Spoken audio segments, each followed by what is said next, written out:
Earth was completely infected and people fought with monsters. The guy dodged the monster's attack and exclaimed, "What the hell? This is definitely an unusual invasion of corpses. There are level 8 zombie butchers." He called out to his sister Jingzhu and said that she should leave quickly. The guy's name was Yanfen. He was a 7th level berserker. The monster kicked him and Yanfen screamed in pain, after which his sister rushed to his aid, but at the same moment, the monster swung his sword and wounded her in the back. Yanfen called out to his sister in horror, then saw a huge wound on her body and picked up his sword from the ground, looking at the monster with rage. He rushed to the attack and told him to die, after which the zombie's head separated from the body and Yanfen picked up the fallen crystal. He ran to his sister and told her to hold out a little longer. He would find water to revive her and save her. Time passed. Yanfen dragged his sister to the 3rd base of Chanlong, and inside he saw something that he did not expect at all.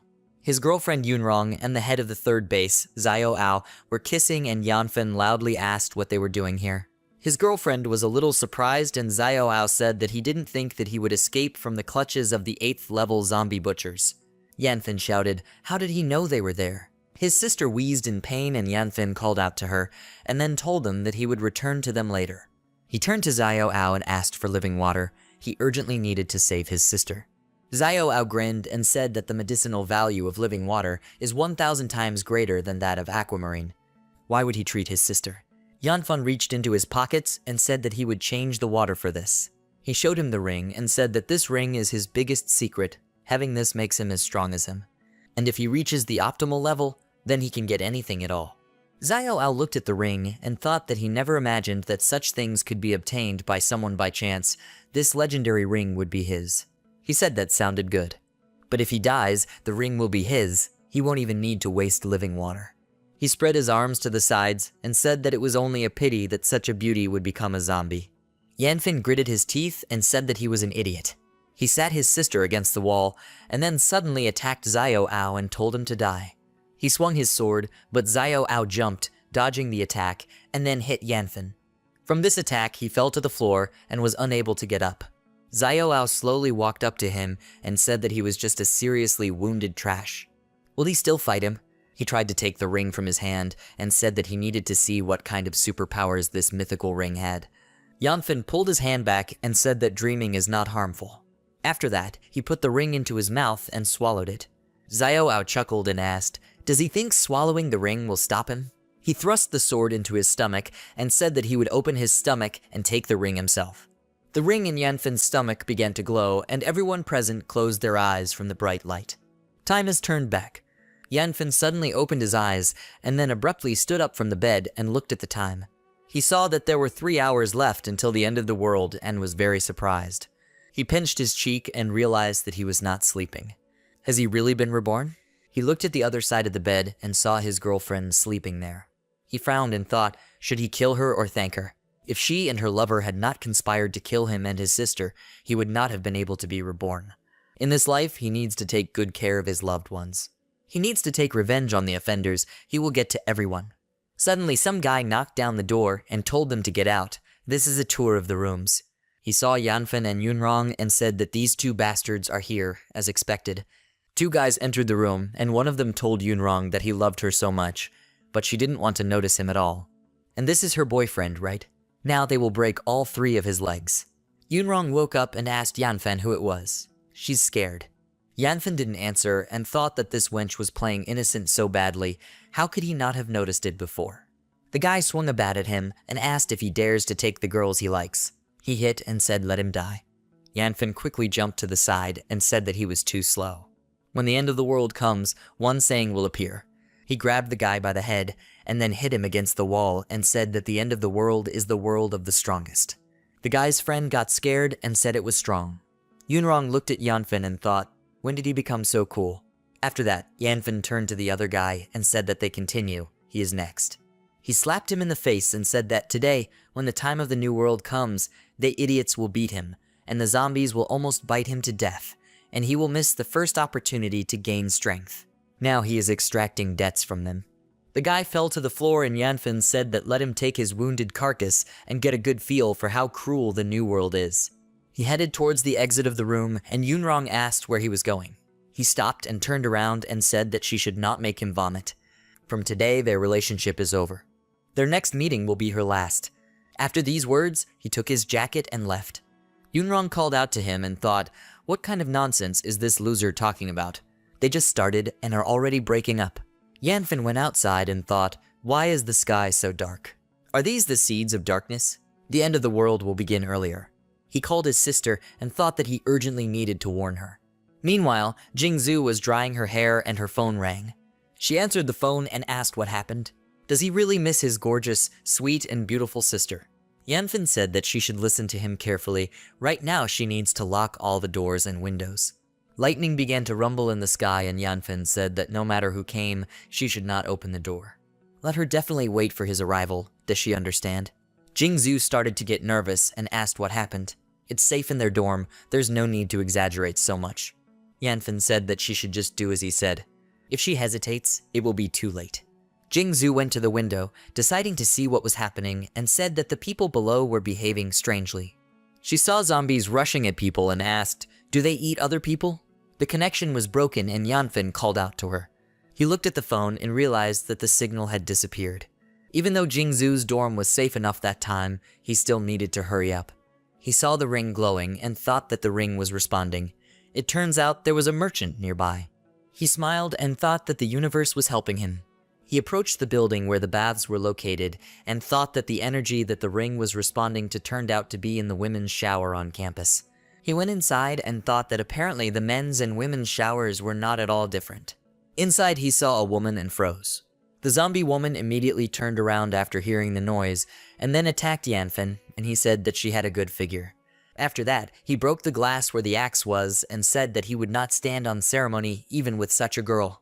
He took a fire axe and then cut off the zombie's head and said that only dead zombies have value. He took a crystal from the zombie's forehead and said that he shouldn't throw away even the weakest gray crystals. The water wears away the stone because he needs to gain strength as soon as possible to protect his family. Suddenly a sound was heard from behind and a gray low-level merchant appeared nearby. Yanfen turned around and said that he had finally found him. In a previous life, he discovered the merchant 3 months later, but now it's so fast. After the end of the world, strange creatures called traders appeared. From weak to strong, they were divided into 9 levels: gray, white, red, orange, yellow, green, blue, indigo, and violet. They could trade with people, providing them with various development drugs and special equipment. Yanfen approached the merchant and then saw an assortment of goods and thought that, just like in that world, he only needs to approach the merchant with the crystal and trade will immediately be initiated. He saw different products and a special discount that the ring gave. He thought that the discount ring was left, and then looked at the gun, whose original price was 800 gray crystals, and the discounted price was 320 crystals. Yanfen was wondering, is that amazing feature of getting high-level items at a low price once a week still working? He used his ring and thought that now he would find out. An image of a craft axe appeared in front of him. The starting price was 1,500 gray crystals. The discounted price was 600 gray crystals. Yanfen was delighted and thought that he had come across an excellent artisan's hammer. After that, the trading session ended, and he thought that he did not have enough to buy development potions even at a discount. He urgently needed to increase his level, then he would be able to enjoy all the benefits of the end of the world. Suddenly, he heard some noise from the side and went into another shower room. He saw several girls and zombies there and thought that there were more people here. The girl standing in front held a knife and told the zombies not to come. Another girl took the knife from her and told the zombie named Wang Yu that if she came closer, she would blame herself. Suddenly, she stopped and saw Yanfen cutting off the zombie's head and said that he killed her. Yanfen told her to shut up and stop talking nonsense. It's clear that she has already turned into a zombie. She is no longer human. If he hadn't killed her, they would have died. Another girl asked, did she become a zombie? Her red-haired friend asked, so she wanted to bite them? It's good that he showed up. She thanked him and said that her name was Yan Yu and her friend was Dunmu. What's his name? Dunmu thought, what kind of creature is this? Yanfen was a little surprised when he heard their names and thought that it turns out it was them. The world is so small. They are the best fighters of the Bloody Rose base, the skilled shooter Yan Yu and the animal mutation Dr. Dunmu. At the same moment, a zombie attacked him from behind and a knife flew past Yanfen with a whistle and stabbed into the zombie's heart. Yanfen turned around and said that it was a quick throw. Dunmu said she stood up again. The zombie began to stand up and Yanfen said that if they want to deal with the zombies, even hitting the heart is useless. He cut off the zombie's head with an axe and said that they need to cut off their head. After that, he began to look for the crystal, and Yanyu thought that this guy was not only strong, but a pervert. Why is he looking at zombies like that? Or is there something wrong with the corpse? Yanfen continued to look for the crystal and thought that last time the two of them organized the most combat-ready group, the Bloody Rose. Yanyu, a legendary level 8 marksman, has the ability to hit a target at a very long distance. Duanmu, a 6th level mutation specialist, can control mutated plants and animals. Before his rebirth, in the past world, Blood Rose fought from his 3rd base of the Heavenly Disc. He even entered into a fight with them, and could not think that now they would meet like this. Yanyu walked up to him and asked if he must be looking for this. Yanfen saw the crystal in her hand and said that this was the embryo of a crystal. Where did she get this from? Yanyu thought that it turns out that this is called the embryo of a crystal. She pointed to her friend and said that Duanmu had a high score in anatomy, she just found it. Duanmu was embarrassed and said that she just wanted to look at the zombies. Yanyu looked at Yanfen and invited him to act together. One more person and more strength in the group. Yanfen was surprised and thought that he never thought that the girl organizer of the hostile group in the new life would invite him to organize this. Yanyu approached Duanmu and asked, what does she think about this? She replied that she didn't mind, he had a pure look, he must be a good person. Yanfen thought that if he wants to take revenge, then he definitely needs to organize his own group. Otherwise, it will be very difficult for him to get Xiao Ao in the leadership circles of the Heavenly Disc. And these girls have great potential in which he can invest. Duanmu asked, they probably need to get dressed. Yanyu agreed with her and said that this boy has been seeing them like this for too long. Duanmu asked him, will he wait for them outside while they change their clothes? Yanyu said that he should not peek. Yanfen came out and said that he would go and see if there were other zombies outside. Time passed, Yanyu came out and asked, does he know how Wang Yu became a zombie? That zombie in the shower. Yanfen replied that he did not know. By the way, the outside is also full of dead people. Yanyu said that the picture outside now is probably like something out of a movie about the end of the world. It's better for them to find a safe place and wait for help, right? Duanmu doubted and Yanfen asked, is it a safe place? Well, where can they find a safe place in this city? The number of zombies is growing at a terrifying pace. They are evolving. Yanyu asked, can zombies evolve? Can they eat people too? Yanfen said that they need to go outside and then they will talk. It seems clean there now. They went outside and Yanfen said that his name was Yanfen. He can help them develop, become as cool as him, but he has 3 conditions. First, in any action they obey his orders. Secondly, he does not need burdens, they follow him and give away all the crystal seeds. Third, traitors will be killed. Yanyu asked Duanmu what she thought about this. Duanmu replied that his nonverbal gestures showed that he was telling the truth. And it must have already developed, otherwise it wouldn't be so strong.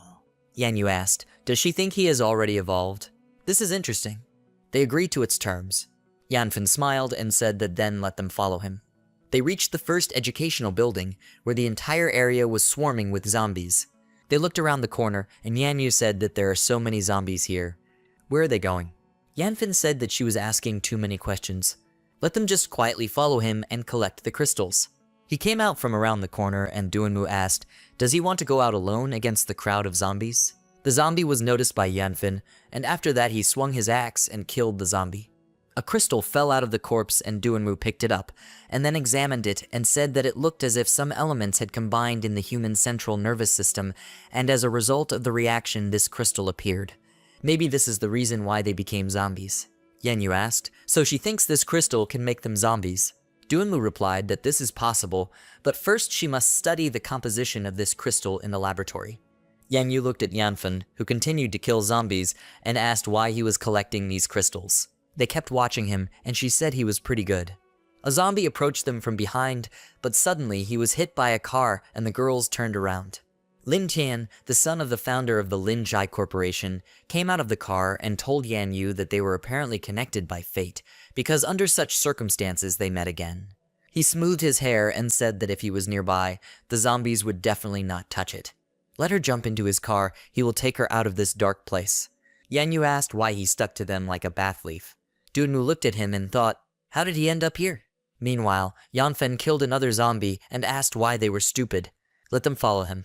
Yanyu told him that a very annoying guy, the head major of their university, had come. Yanfen remained silent, and then walked towards the zombie again, and Ling Tian called out to him, saying that he had excellent skills. He just needs a bodyguard, let him be with him. What he has is money. Yanfen did not answer, and Lin Tian asked why he was looking down on him. He handed him a check and said that it was a check with a space in the amount column. He could enter any number there, and then it would cover any of his expenses. Yanfen thought that this major once again reminded him that he needed to accumulate money, food, and weapons as soon as possible. Zombies attacked Duanmu and Yanfen, cutting off their heads, said that there were more and more zombies. It seems that they have attracted the attention of a group of zombies. They need to quickly break through further, so let them follow him. Lin Tian looked at him and asked why this rogue doesn't even notice him. He doesn't even want to ask who he is, and he is the son of the founder of the corporation. He called out to Yan Yu and told her to wait for him. Zombies ran past him, heading towards Yanfen and the girls, and Lin Tian said that even these zombies did not notice him. He can go out alone against 10, let them run away from here. Meanwhile, Yanfen's group was surrounded by zombies, and he thought, how is this possible? Duamu said that there is a flower in front, it seems to be different from the others. Yanfen said that this is a second-level flower. He thought, how did the pumped-up flowers appear so quickly? They even develop faster than it. Duanmu asked, can flowers also develop? The flower began to burn pollen in a circle, and the zombies froze, inhaling it. Yanfen told the girls to be careful. This second-level flower can send crowds of zombies to attack. He killed several zombies, and the girls asked what they should do. There are more and more of them. Yanfen stabbed an axe into another zombie and told them to hide behind him. These entry-level zombies move too slowly, so they can break through together. Meanwhile, the zombie attacked Duanmu, but Jingzhu protected her and told her to stand between them. She would deal with those behind.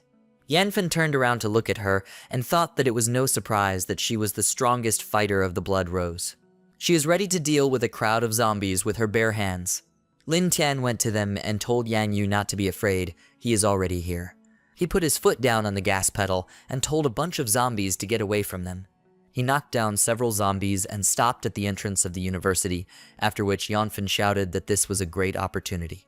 They need to retreat to the university building, they need to protect the entrance. But Lin Tian was the first to enter the university and close the doors. The girls ran to the door, and Yan Yu asked what he was doing. She started knocking on the glass and said that he should quickly open the door. It was very urgent. Lin Tian asked, should he open the door? But there is one condition. As soon as she agrees to become his girlfriend, he will immediately let them in. Yan Yu got angry and said that he was a disgusting idiot. Lin Tian asked, is he vile? He thought she was in danger and came here at his own risk to look for her, and He courted her for a whole year, and she disgraced him, and now she has become entangled with an unknown beggar. Yan Yu turned around and saw zombies running towards them and told Yanfen that they could not come in. What should they do? Yanfen interrupted several zombies and said that they should go to the next dining room. The girls ran to the dining room and told him to be careful. Yanfen thought that this wouldn't work. First he needs to deal with that mutant flower. There will be more and more zombies. He cut off the zombie's head and thought, but why did this flower develop to the second level so quickly? Zombies began to attack him from all sides, but he broke through to the flower and raised his axe, saying that he hoped it would work. He attacked, but at the same moment the flower released its root from underground and defended itself. Yanfen gritted his teeth and thought that the root was so hard. At the lower level, it can only penetrate the outer layer. In a past life, mutant flowers of the second level appeared only a week after the end of the world began. Could it be that his rebirth triggered the butterfly effect? The flower began to spray pollen again, and the zombies stopped. Then they attacked Yanfen in a horde, and he said that this is very bad. The flower makes the zombies attack him. At the last moment, he noticed how a zombie approached him from behind, but suddenly a knife flew right into the forehead of this zombie, and Yanfen saw the girls. He asked why they came back. Yan Yu said that he didn't need a burden, even though he and his friend didn't have much strength, but they could help him. Yanfen thought that surprisingly, he was actually teaming up with enemies from his past life. He saw claw marks on Yan Yu's hand and asked, is she injured? She replied that she didn't even notice how the zombie grabbed her, but that's okay, they need to deal with the zombie first. Duamu said that she brought vegetable oil, they can add some fire. Yanfen smiled and said that this was a great idea. Yan Yu ran towards the zombies and said that she would cover them. Yanfen took the oil bottle and told her to be careful, there were zombies on all sides. After that, he poured all the oil on the flower and threw the lighter. The flower immediately burst into flames and Yanfin said that it was good that the flower was of the second level, but if it reaches the third, ordinary fire will not take it. Yanfin saw the pollen and realizing what it was, he got scared and told the girls to hold their breath. This pollen can paralyze and put them into a deep sleep. They need to leave. Zombies fell to the ground and Yanyu said that even zombies fall. Time passed, Lin Tian came out of the university and called out to Yanyu, asking where she was. He looked at the lying zombies and thought, did they really kill all these zombies? He approached the flower and thought, what is this strange thing? He saw a small bud on the ground and said that there was also a bud here. He reached out with his hand to the bud, and at the same moment the bud grew sharply and pierced Ling Tian's body right through. Blood sprayed from his mouth, and he, not understanding what happened, said that he was suddenly impaled on this strange flower. Meanwhile, Yanyu wiped the sweat from her forehead and told Yanfin that she couldn't run anymore, she was dizzy. Yanfin looked at the purple spots on her hand and said that she was infected by a zombie. Yanyu asked, is this true? But she doesn't want to become one of them, then he'd better kill her. Yanfin put her on his back and asked her why she was worried. She still has a chance, but if she really becomes a zombie, he won't be lenient. Yanfin looked at her ring and thought that her situation was serious. He is not yet leveled up to level 1, so the ring can only cleanse a body bitten by a level 0 zombie. He needs to go back to the women's shower and go up a level. That's the only way he can save her. He called out to Duanmu and told her to quickly follow them. Duanmu began to catch up with them and said that they urgently needed to save Yanyu. They entered the shower room and Yanyu thought that her head was so dizzy. Duanmu asked how she was. Yanfin sat her down on a bench and asked Duanmu why was she crying. She won't die, let her give him the collected crystals. She thought, why does he need crystals? Won't they be able to save Yanyu? Yanfin went to the merchant and thought that these gray crystals were barely enough for him. Yanyu noticed the merchant and thought, who is that there in the gray robe? Why is there anyone else in the women's locker room? Yanfin approached the merchant, then started trading and disappeared. They both asked, is he missing? Yanyu thought, won't he cure her? Will she become a zombie? Meanwhile, Yanfin was choosing what to buy and thought that the end of the world had just begun. A bottle of mineral water already costs 4 gray crystals. These are not merchants, but real moneylenders. He threw mineral water and an elixir of development to the first level into the basket and thought it was so cool that his ring had a discount function. He needs 1 bottle and the elixir of development. He confirmed the payment and thought that after the discount he needed to pay 44 gray crystals, a savings of 60 crystals.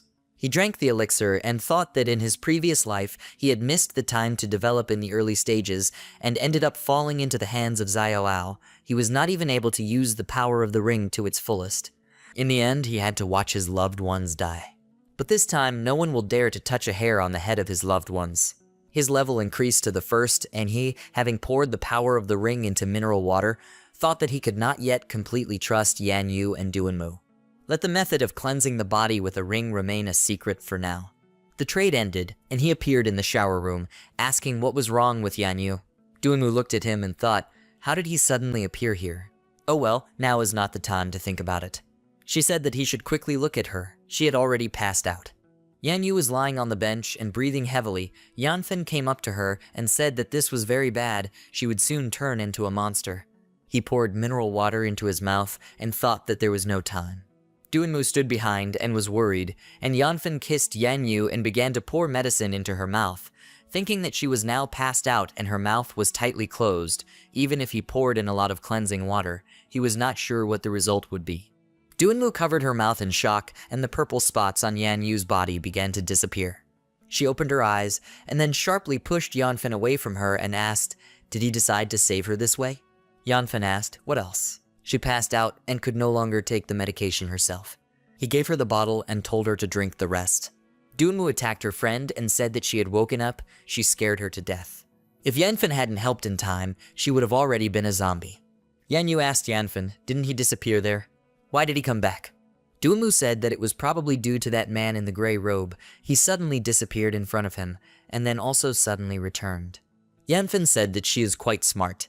This is a merchant. They appeared after the end of the world. They only need to approach the merchant with the crystals, and then they can trade. Yanyu asked, trade? So mysterious.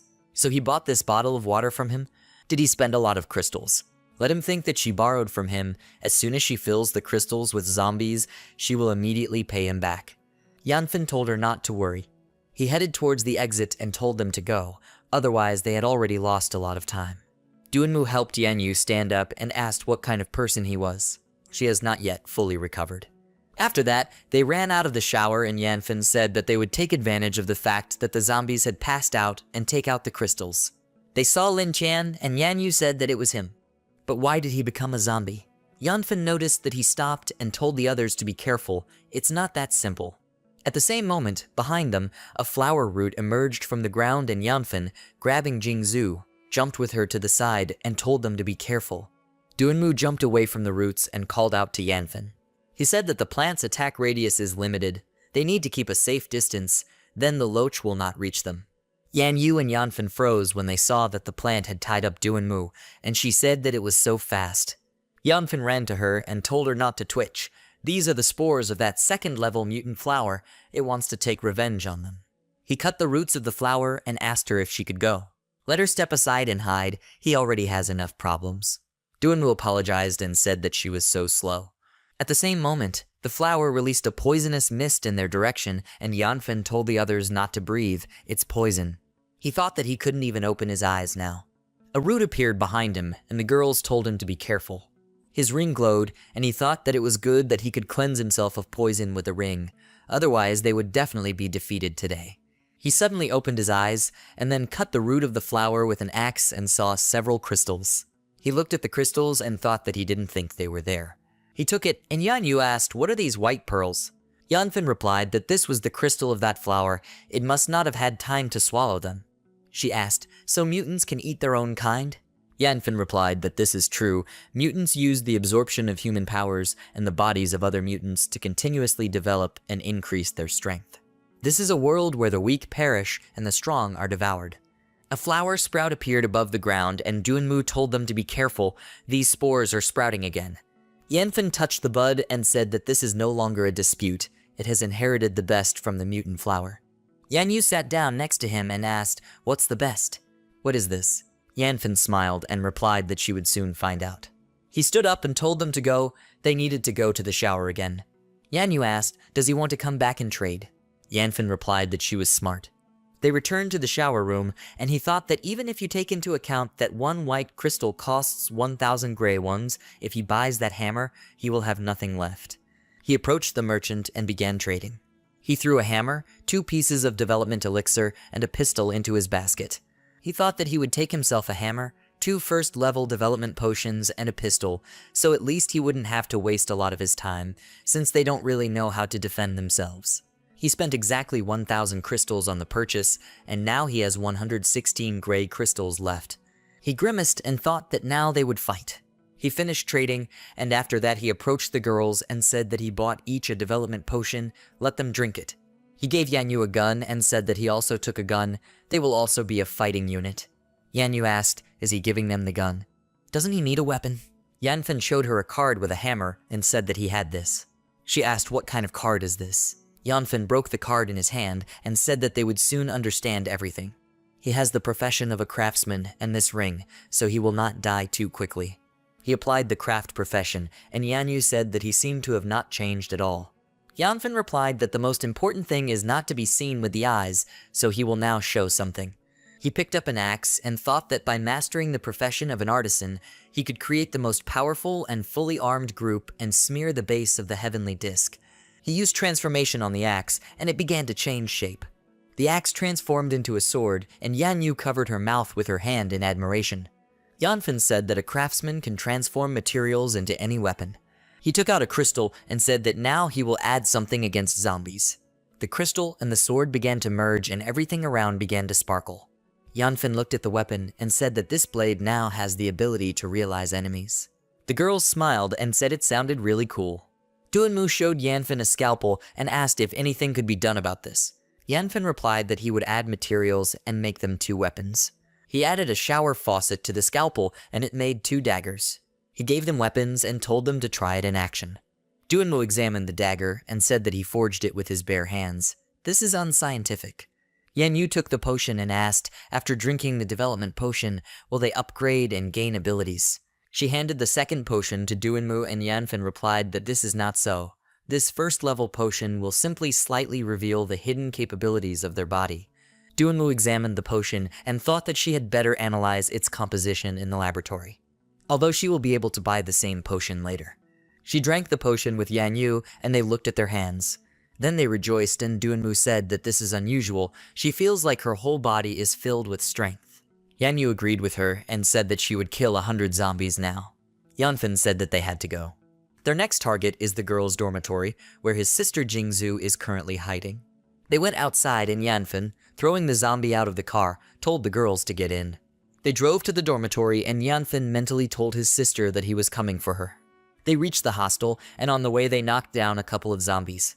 The girls said that zombies were chasing them. Yanfin replied that they would block the entrance with a car. Yanfin blocked the entrance to the stairs with a car, and the girls ran out onto the stairs and asked him what room she was in. Yanfin replied that she was in room 501. They went up to the desired floor and Yanyu, looking at the open door to the room, said that it seemed like things were bad. The door was open. They went inside and Yanfin called out to his sister. In the room they saw complete destruction and a broken window. Yanyu pointed her finger at the marks on the floor and said that there are many signs of a struggle here. His sister is probably already dead. Yanfin told her to shut up. This is definitely not true. Doonwoo came down from the bunk bed and said that there was a telephone. Yanfin said that this is his sister's phone.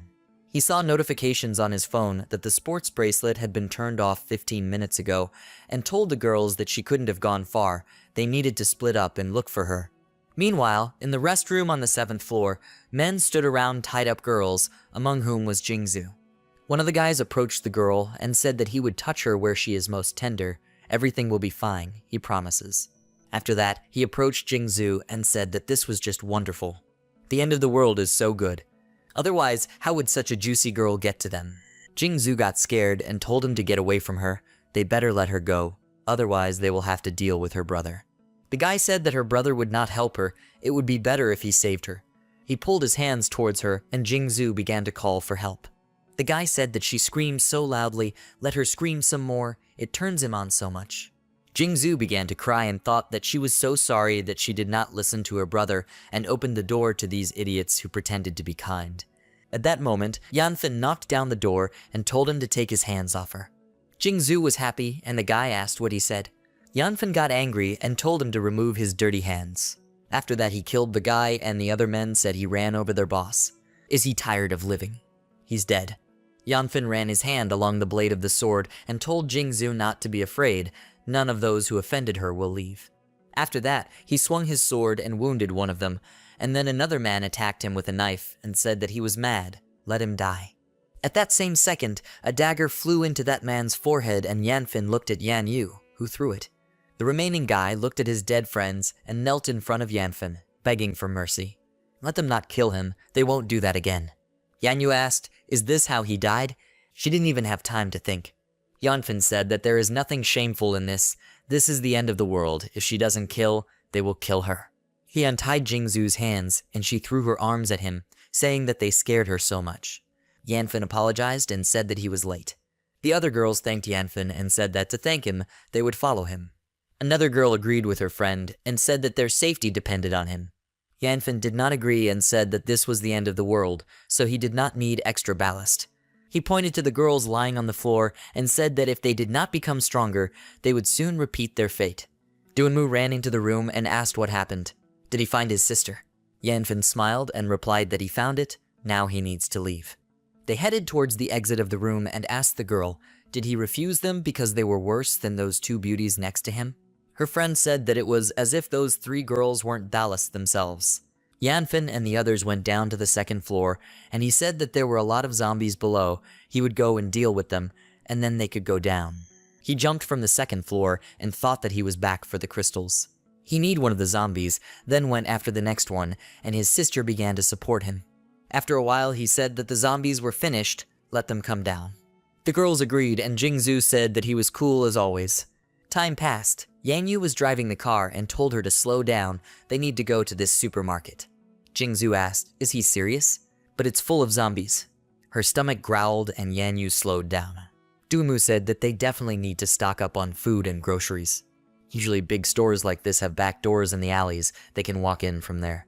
Yanyu smiled and said that they should sit down comfortably.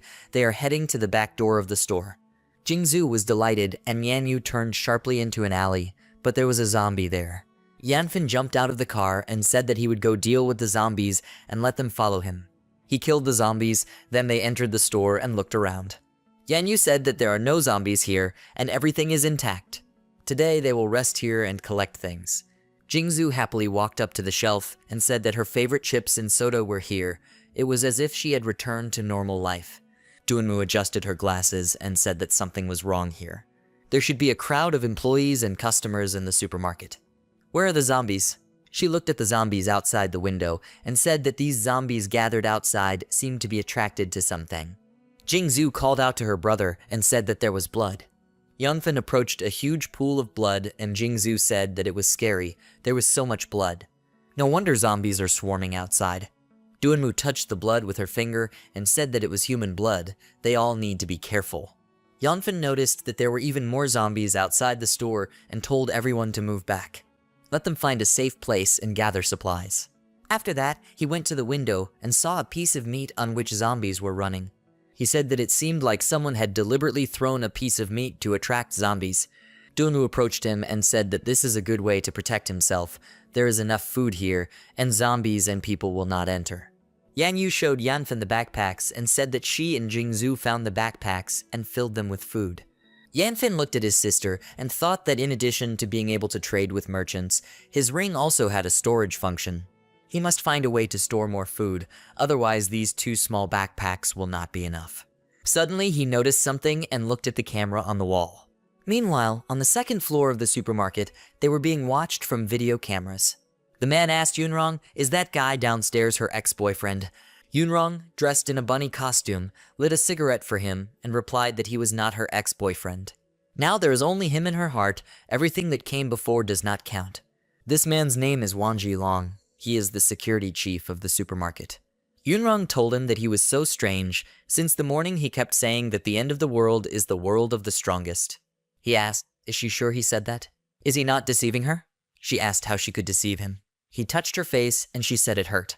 After that, she started sucking his finger, and he said that she was a scoundrel. He wouldn't feel sorry for her at night. Yunrong looked at the cameras and thought that this bastard Yanfen is already with a new girl, and he abandoned her at the hotel, and now she is in the clutches of this pervert. She noticed that the gun in Yanyu's hand was glowing and told Wanji Long that for some reason her gun was glowing. He smiled and said it was interesting. Yunrong said that all three girls next to him were so beautiful. Wanji Long called out to his colleagues and said that they should go downstairs and bring these girls to have some fun. Die like this with music. They armed themselves with bats, and one of them said that this guy attacked them in the morning, and as a result, the zombies almost bit them. It's time to return the favor to him. Meanwhile, Yanfen looked at the camera and told the girls to rest while here he needs to take things. He walked up to Yanyu and quietly told her that someone was watching them, so they would move separately. She asked, "Is there anyone else here?" After that, he whispered his instructions in her ear and time passed from that moment. He walked past the shelves with goods and thought that in a previous life, a bottle of water cost 4 gray crystals, a bottle of soda then could be sold for 20 gray crystals. He must use the ring to stock up on as many of these valuable items as possible. He took the bottle and thought that now the ring is 10 square feet, he needs to try to increase this number, and then he can fit even more objects in there. After that, he abruptly threw a bottle of water into the cell and used his ring to transfer the supplies there. All the shelves around were empty and Wanji Long threw a knife at him, shouting, "This nonentity dared to touch his things?" Yanfen managed to dodge and asked, "Is this an ambush?" He recognized Wanji Long and asked if it was him. He thought that in the world, it was this person who tormented him during the beginning of the apocalypse. He enslaved his soul, which led to him losing heart and practically turning into a helpless invalid. Wanji Long grinned and said that his name was Brother Long, and he, insolent to the point of indecency, dared to commit outrages on his territory. He told his colleagues that he thought he would be better off without his legs, so they should cut them off. After this, the men attacked Yanfen, but he hit 2 of them on the chins with his elbows and said that they were weaklings. Wanji Long was surprised and thought, where did this brat get so much strength? He told Yanfen not to fool around. His guys grabbed 3 girls. If he tried to touch him, they would feel bad. Suddenly, he heard his subordinate fall and turned around in surprise. Yan Yu grabbed one of the men by the hair and told Yanfen that he was right when he said about these guys. They suddenly attacked them after he left, but she dealt with them. Wang Jilong got nervous and said that they were screwed. He knelt down in front of Yanfen and told him not to kill him. It was all Yunrong, she told him about him. He quietly grabbed his bat and thought he was an idiot. He had set a trap for him. Now let him see how he gets even with him. He suddenly attacked Yanfen and said that he would club him to death. Yanfen grabbed his club and pierced his palm. Wang Jilong screamed in pain and asked what kind of black magic he was using. Let him go quickly, otherwise he will kill him. The other men were afraid and said that he was the devil. They are not guilty of anything, let him spare them. Yan Yu looked at the baton and thought that this is cool. It turns out that this is possible. Yanfen asked Wang Jilong, so he wanted to kill him. Wang Jilong began to beg for mercy and said that it was all that scoundrel Yunrong, she provoked him. There is no enmity between them, let him go. Yanfen smiled and said that he would let him go. After that he transformed the club in his hand and it pierced his throat. Yanfen smiled and told him to go to the underworld. Yan Yu looked at the twisted club and thought, when will she also have abilities? The rest of the men began to bow to Yanfen and said that they would not dare to do so again. He is a great man, let him spare them. Yan Yu told Yanfen that although they are very nasty, their attack failed, let him not kill them. Yanfen said let them get out of here. The men began to run and thanked him, saying that they were leaving. After that, Yanfen looked at the stairs and said that there is another problem, Yunrong. She heard her name and then went to the control room and thought that she would bend over backwards to make Yanfen a scapegoat. She opened the front door and thought that she would not believe that he would be able to survive this time. Meanwhile, the store's front door opened and a woman's voice over the loudspeaker welcomed customers into their store. Zombies ran into the store and Yanfen cursed, calling the name Yunrong. He called out to Yan Yu and told her to go upstairs and find the door switch, let her close the entrance. Yan Yu ran upstairs and said that he should be careful. Jingzhu and Duanmu ran to Yanfen from the other end of the store and she asked him to save them. The door to the supermarket is open, there are a lot of zombies there. Yanfen walked towards the zombies and told Duanmu to guard his sister while he dealt with the zombies. Jingzhu wished Yanfen good luck and Duanmu told her that she should not be afraid, she would protect her. Meanwhile, Yan Yu reached the control room and thought that the switch must be here. At the same moment, Yunrong attacked her with a club and told her to die. But Yan Yu quickly pulled aside and grabbed her, saying that she knew she would try it. She thought the elixir had greatly improved her reactions. She tied Yunrong up and then sat down at the computer to close the door. Yunrong shouted that she was a filthy girl, let her go. Yan Yu responded by telling her to shut her filthy mouth, let her wait, she will deal with her soon. The doors began to close, but because of the zombies they jammed and Jingzhu told Yanfen that the doors would not close. Yanfen replied that everything is fine, he is nearby. He killed the zombies and Yan Yu came down to him along with the bound Yunrong and asked what to do with her. Yunrong called out to Yanfen and said that he should save her, she is so angry. Yan Yu asked, does she have no brains at all? She opened the doors of the supermarket to kill them, and now she asks Yanfen to save her. Yunrong replied that she just wanted to help them deal with Wang Jilong's gang. They had killed the supermarket workers and were going to kill them. Yanfen touched Yunrong's face and asked, is she saying that she wanted to help them? Yunrong snuggled closer to him and said that it was true, she loved him more than anyone. Yanfen said that then let her go to hell and help him kill Wang Jilong one more time. After these words, he threw Yunrong out of the supermarket and the zombies immediately attacked her and she began to beg for help. The doors closed and Yunrong told Yanfen that after her death, she would never leave him alone.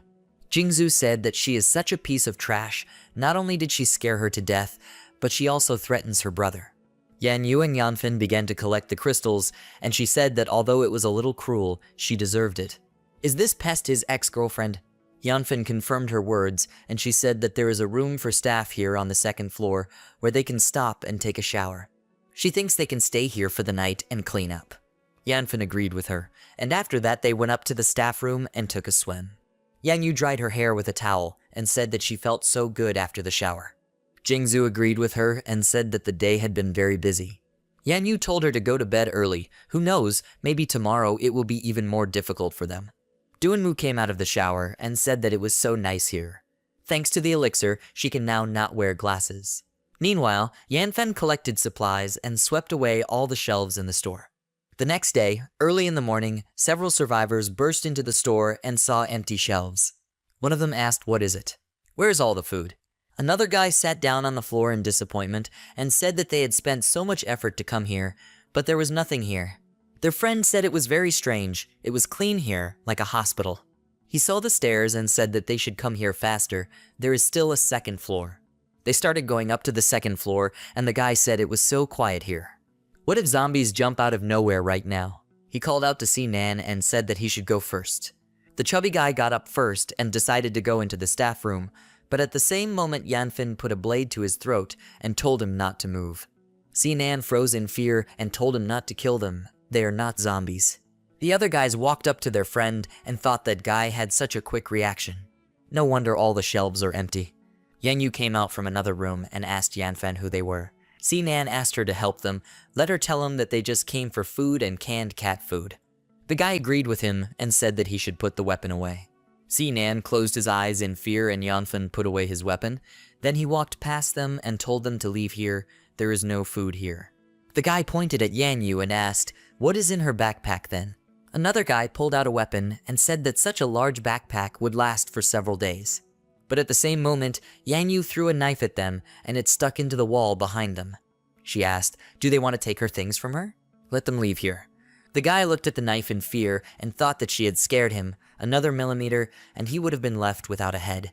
The other guy grabbed his friend's hand and told her there was a misunderstanding. His friend is simply not right in the head. They are already leaving. His friend called him Brother Kang and asked, "Will they just leave?" This girl almost killed him. Brother Kang told him not to worry. Now they can't defeat them openly, but later they will still find a way to steal their backpack. Yanyu looked at Sinan and asked, "Why is he still here?" He replied that he wasn't really with them at all. He just came here to get groceries and ran into them. Do they happen to have canned cat food? He is ready to exchange them for information. He knows a safe place where all the survivors are hiding, there are no zombies there, and there is military protection. Yanyu looked at him in surprise and asked, "Is there nothing on the first floor?" Suddenly some animal ran past her and she asked what it was. "It's so fast." The cat jumped onto Sinan's shoulder and he, calling his pet Zishi, told him to calm down and go to him. Zishi meowed and Sinan gave it sausage. Yanyu asked, "Is this his cat?" Sinan confirmed her words and said that his name is Zishi. He came to get some canned food. Yesterday it suddenly developed a terrible appetite. It refuses to eat cat food, but it ate all the canned food in the house. He asked Yanyu, "Doesn't she know?" "Everything is empty downstairs. There is nothing on the shelves." Yanyu asked, "How could this be?" Yanfin said that last night some rustling noises were heard downstairs. Probably someone was coming. Jingzhu and Duanmu left the room and Sister Yanfin, noticing the cat, said that there was such a pretty cat. She came closer and asked if she could pet it. Yanfin told her not to do this. The cat was not herself.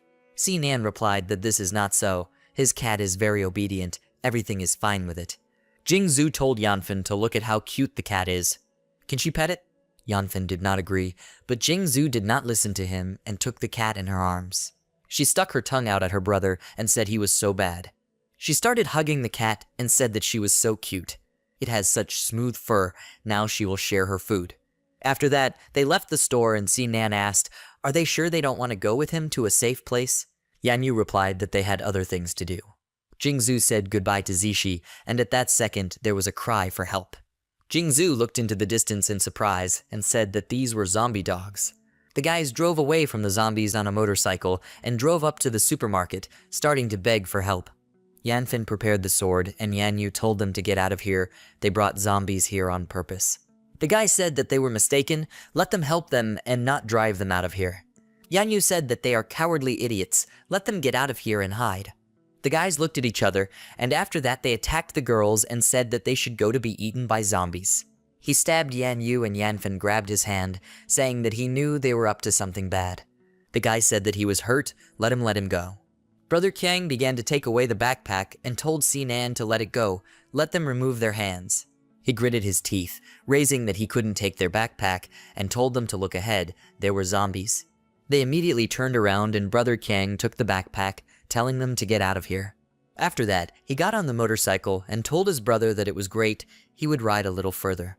He called Yanfin and the others idiots and said that he was grateful that they protected him from the zombie dogs. At the same moment, the dog attacked Yanfin from behind and Jingzhu called out to him. Yanfen grabbed the guy's hand more comfortably, then threw him towards the zombies and told the others to quickly get into the car. Don't let them get in the way. Yanyu handed the backpack to Duanmu and said that she should take her bag.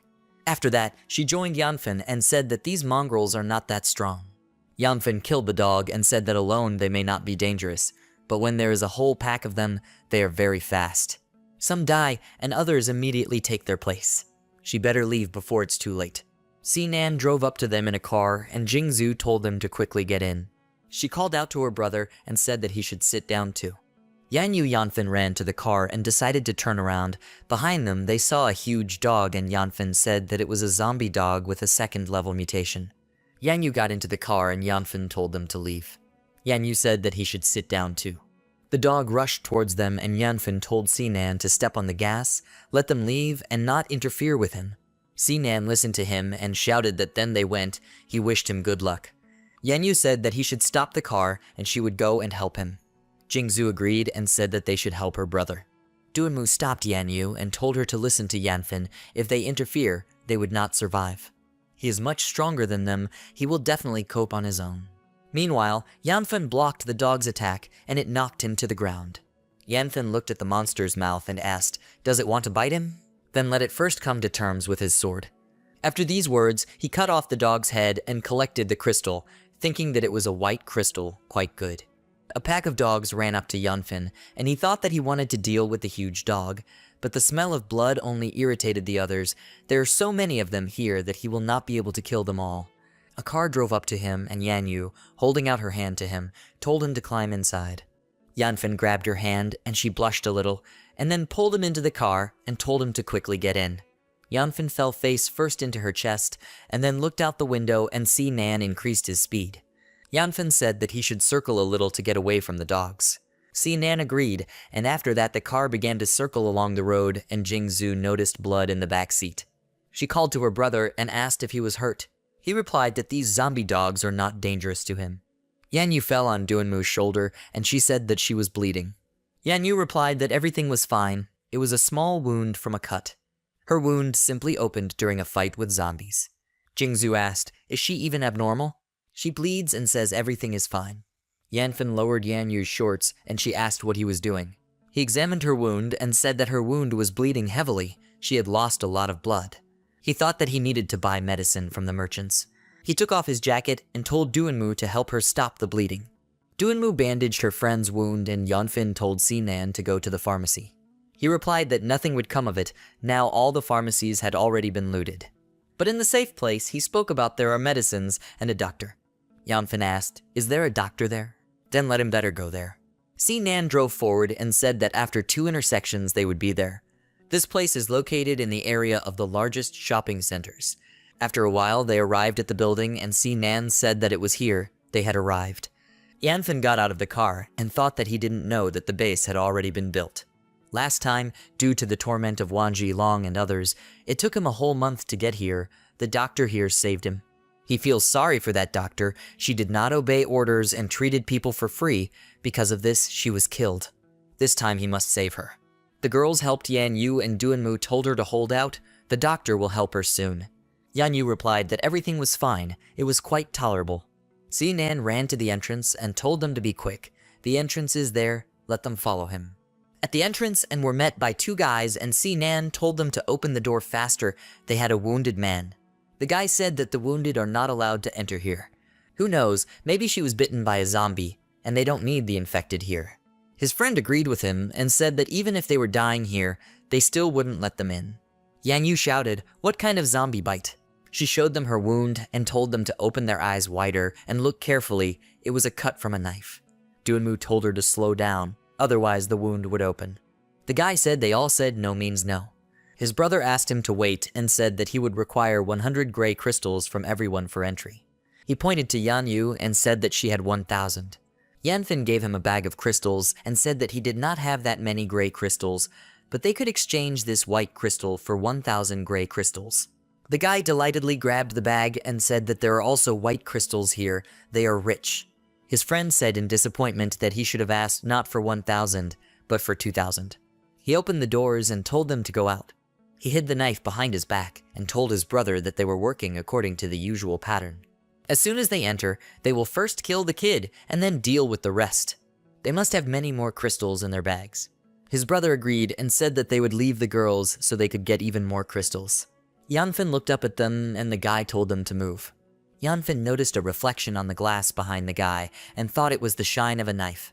He smiled and asked, "Do they want to kill him?" He immediately waved his sword and said that they were not strong enough for this. He seriously wounded this guy and his brother called out to him. He attacked Yanfen and asked how dare he touch his brother. He will kill him. But at the same moment, Yan Yu stabbed him and said that unfortunately, he would no longer have the opportunity to take revenge. She grabbed the wound and said that she was in pain again. Yanfen helped her stay on her feet and asked if she had to intervene. He could have managed without her. He called out to Jingzhu and told her to take his bag and let her check their pockets. All she finds is hers. Jingzhu walked up to the corpse and said that this is excellent. She is a real master at this. She handed her brother the bag and said that they were two beggars. They had so few crystals. Sinan looked at Yanfen and thought that they seemed so friendly to him at first, but they killed and robbed two bouncers without question. When everything settles down, he should leave them. Yanfen looked somewhere up and said that they could go down. The man on the second floor clapped and said he was good and determined. "What's his name?" He went down with his subordinates to the first floor and Yanfen said his name. The man said that here they call him Boss Bao. He used to be in the security business and now he is in charge of this place. He lacks a third leader for the team. Doesn't he want to work for him? Yanfen greeted him and said that they could discuss this a little later. His friend needed help. He heard they have a doctor here. Boss Bao told his subordinate that he should take them to the hospital. The man led them to the first aid station and Boss Bao thought that this kid is very talented. If he can persuade him, then their base will become even stronger. If all else fails, then let him go to be eaten by zombies. The man escorted the group to the first aid station and told them to enter. They looked around and Jingzhu thought, what kind of place is this? Looks strange. Is there really a first aid station there? Yanfen Yanyu walked inside and he asked, "Is there anyone here?" "They need a doctor." The man sitting at the table said that he was a doctor. Let the patient come in. Yanfen thought that this was the wrong doctor, which means she had not yet come to this place. After that, the doctor examined Yanyu's wound and said that she had a wound from a sharp piercing object and had lost a lot of blood. You will need a transfusion and a tetanus injection. Altogether, somewhere around 5,000 gray crystals will come out. Nan exclaimed, 5,000. This is real extortion. Does he even have a conscience? The doctor said that if they don't want to pay, then let them leave here. Let them not interfere with his business and fail. A woman came into the room and asked who needs help. If he is against it, then she will take it. Yanfen was surprised to see her and thought it was her. She is the same doctor who saved him in his previous life. That means she's already here. She walked up to Yanyu and said that it was shallow early, only cut in a few places, and because of this, she lost a lot of blood. The doctor called out her name Ling Mayo-chan and asked what she was doing. It operates illegally, especially for free. Does she even know how expensive medications are? She replied that she was a doctor and this was her sacred duty. How can she let a person die? If he wants, then let him file a complaint against her. Let him go to Boss Bao. The doctor got angry and shouted, "What is she doing? Let her stop immediately. Who does she think she is? He's actually the head of this hospital." He was about to hit her, but Yanfen stopped him and asked who gave him the right to touch her. Or does he want to be left without hands? The doctor said that they will still pay for this. He goes to Boss Bao. Ling Maochun thanked Yanfen and said that they could wait outside while she stitched up. Yanfen said that she should not thank him.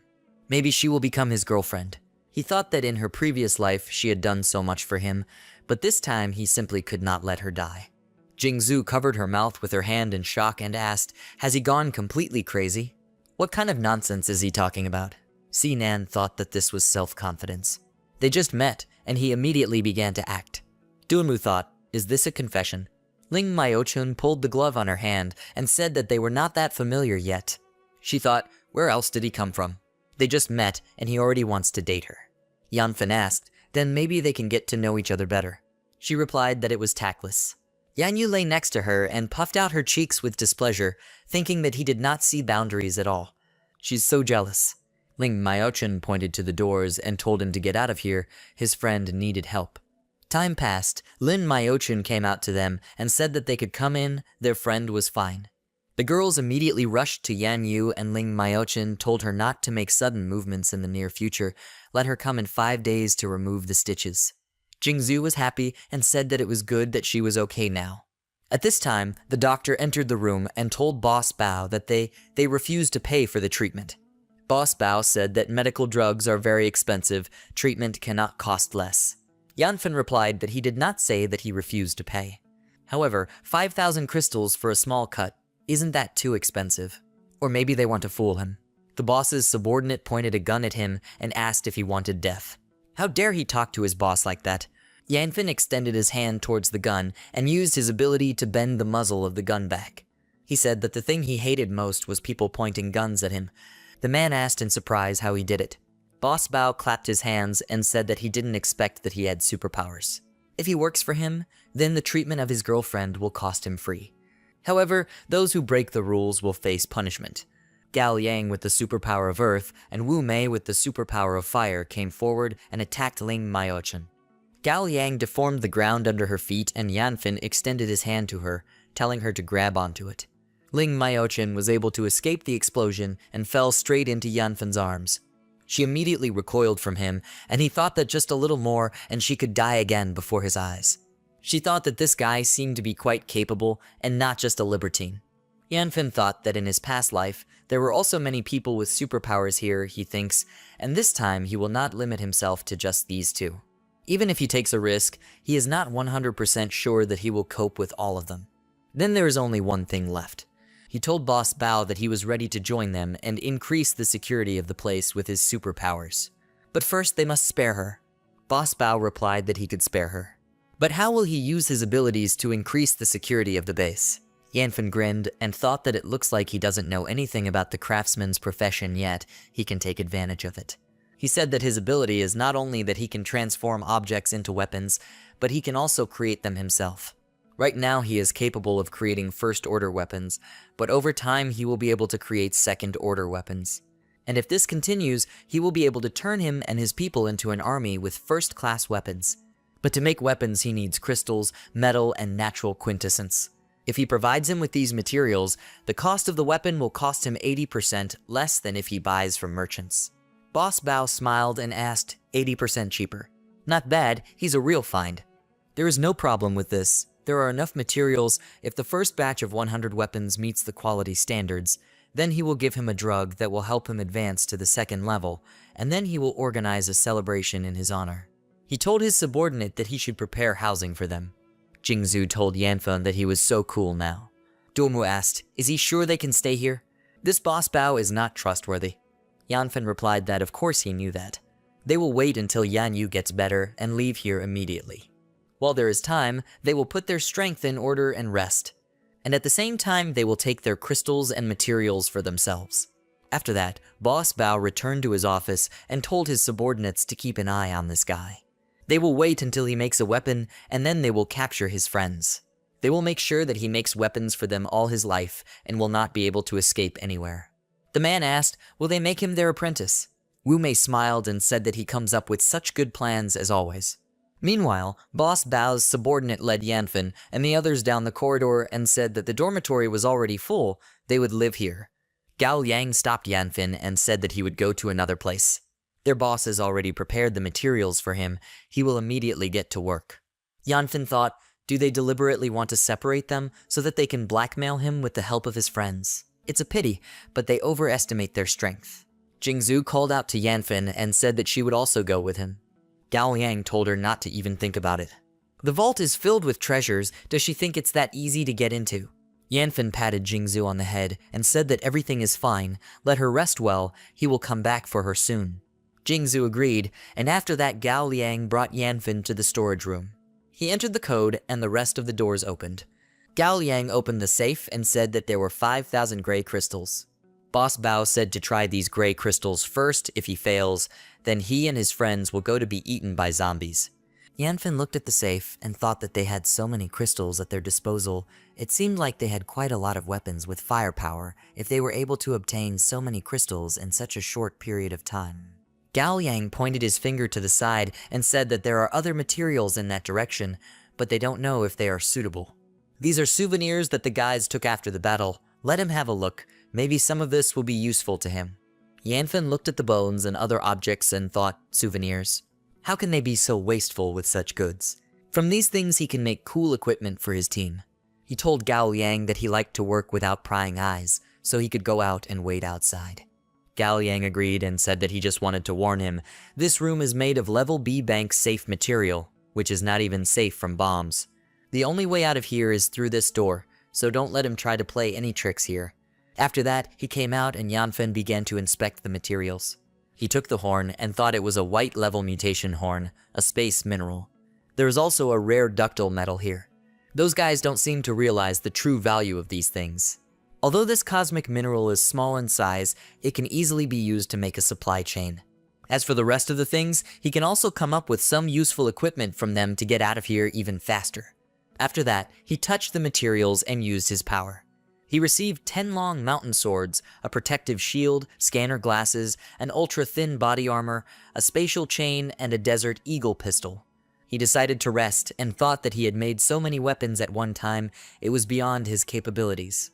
He put on the spatial chain and decided to put away the equipment, thinking that he shouldn't let them attract unnecessary attention. He also took the gray crystals and thought that leaving these things here would be very stupid. Meanwhile, Gao Liang and another man stood outside and waited. The man asked him if he thought that Guy would actually make a weapon out of these materials. Gao Liang replied that he only had a rare superpower, and he was still not capable of doing their job.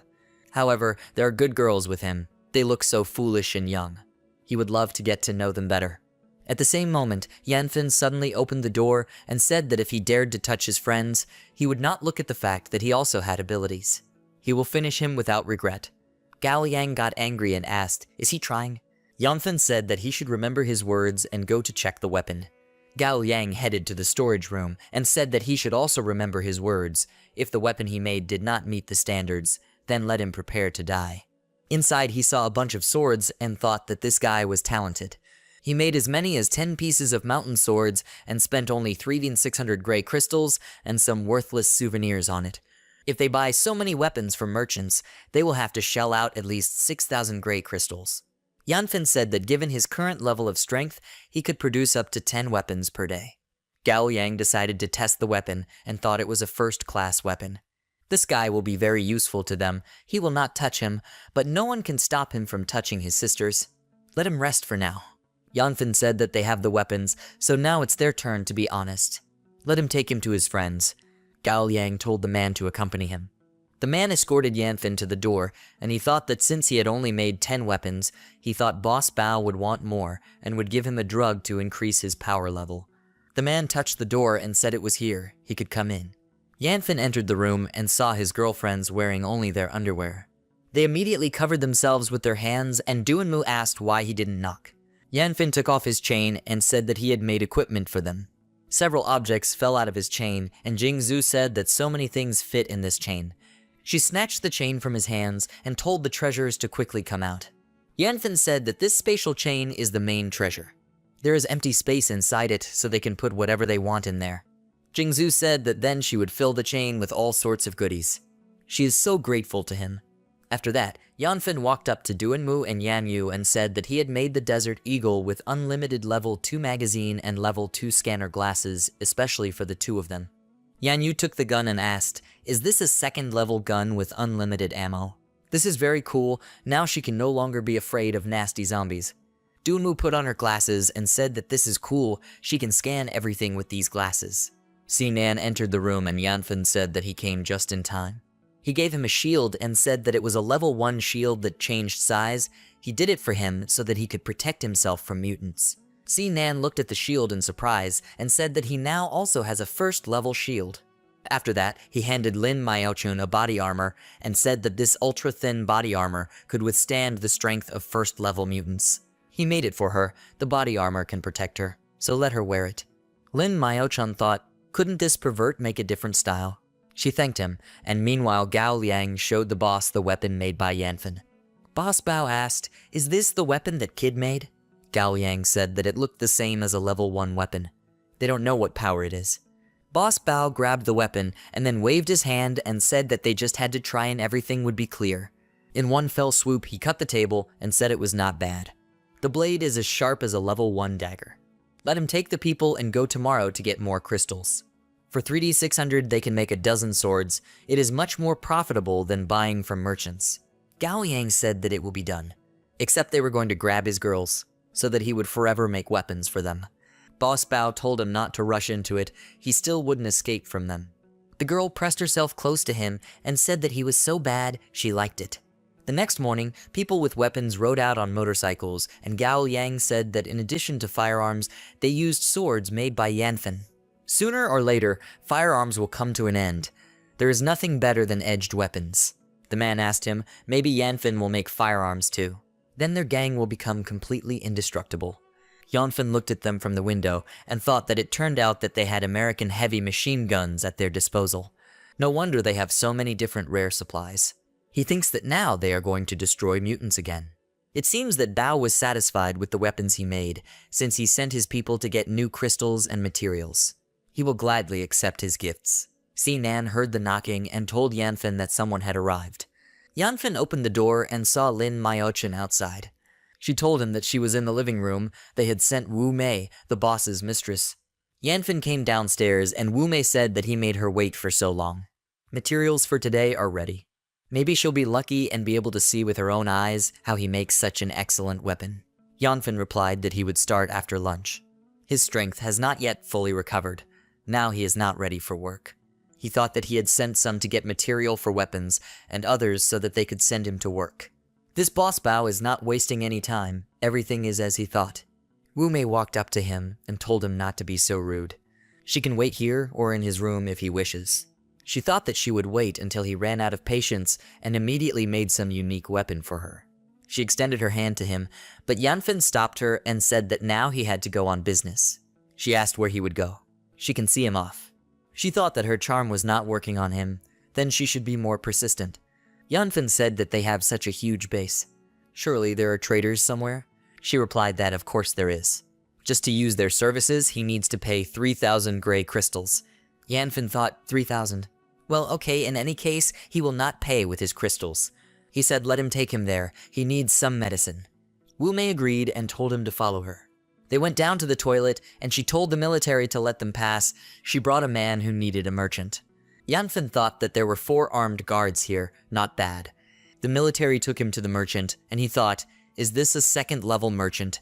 There must be something here that he needs. The military man said that he should pay 3,000 crystals. Yanfen handed him a bag, and the military man said that he needed to remember that for 3,000 crystals he could stay here for 5 minutes. When time runs out, he has the right to throw him out of here. Yanfen agreed, and after that he began trading and saw the assortment. He thought that it looks like Boss Bao has bought up all the useful things and the strength enhancement drug. No wonder he lets others do the shopping. He saw among the goods a platform for competitions with a mechanical bear, and the description said that 2 out of 3 attempts were used up. Price 3,000 gray crystals with a discount of 1,200 gray crystals. Yanfen thought that there had already been 2 failures. The boss must have sent someone to fight, but after 2 failed attempts he stopped. In general, it is very rare to find traders equipped with platforms for competitions. In the old world, many saved up their strength and acquired equipment to get to such sites. Now it was his turn. He paid for the competition site and thought that a second-level merchant probably shouldn't send him to a very high-level site. He needs to play once, and if he wins, unexpected prizes await him. He fell into another space and landed on the site. Around the arena, everything was in darkness, among which silhouettes of people were visible. Yanfen thought that the time here is different from the time outside the site. It is about 10 times slower, which means he has 50 minutes. A mechanical bear entered the arena, and Yanfen was scared when he saw the size of the monster. He took out his sword and said that he would start. The first blow would be the most powerful. The bear attacked him, and Yanfen thought it was powerful. He noticed a red crystal in the bear's forehead and realized that it was level 3. The bear attacked again and threw Yanfen aside, after which an explosion occurred. He saw the bear already running towards him and thought that the bear was superior to him in strength, speed, and attack power. It would not be so easy to defeat him. However, there are no invincible creatures in this world. Even monsters of the 8th or 9th level have their weak points. The bear attacked Yanfen again, and he thought that perhaps its weak point was here. He quickly swung his sword, wounding the bear's paw, and thought, did it just slow down? The paralyzing properties of his second-level sword are too small, but he thinks it will still be enough. He pounced on the bear and cut its throat, blood sprayed from the wound, and the bear fell on its back. The dark silhouettes watching from the veil of darkness exclaimed that that stupid bear had lost. This guy is a very interesting specimen. He's really excited about it. Yanfen immediately turned around and asked, "Who's here?" Yanfen won the competition and received a level increase as a reward. He was promoted to a second level master. Yanfen was surprised and thought that he had really risked his life in vain. While he was leaving the arena, he heard the voices of the military saying that there were 5 seconds left. Let them get ready to pull him out of there. Yanfen appeared in front of them and said that there was no need for this. He was going out. The military man said that they should surround him and search him. The military surrounded Yanfen, and he asked how dare they. He is Bao's third deputy boss. Are they tired of living? The military man grinned and said that these are the rules. 3,000 crystals cost only the entrance, and in order to buy something, he had to pay another half of the amount. Wu Mei told Yanfen that let them search him. There is no need to disturb Boss Bao. His friends might get hurt because of him. Is that what he wants?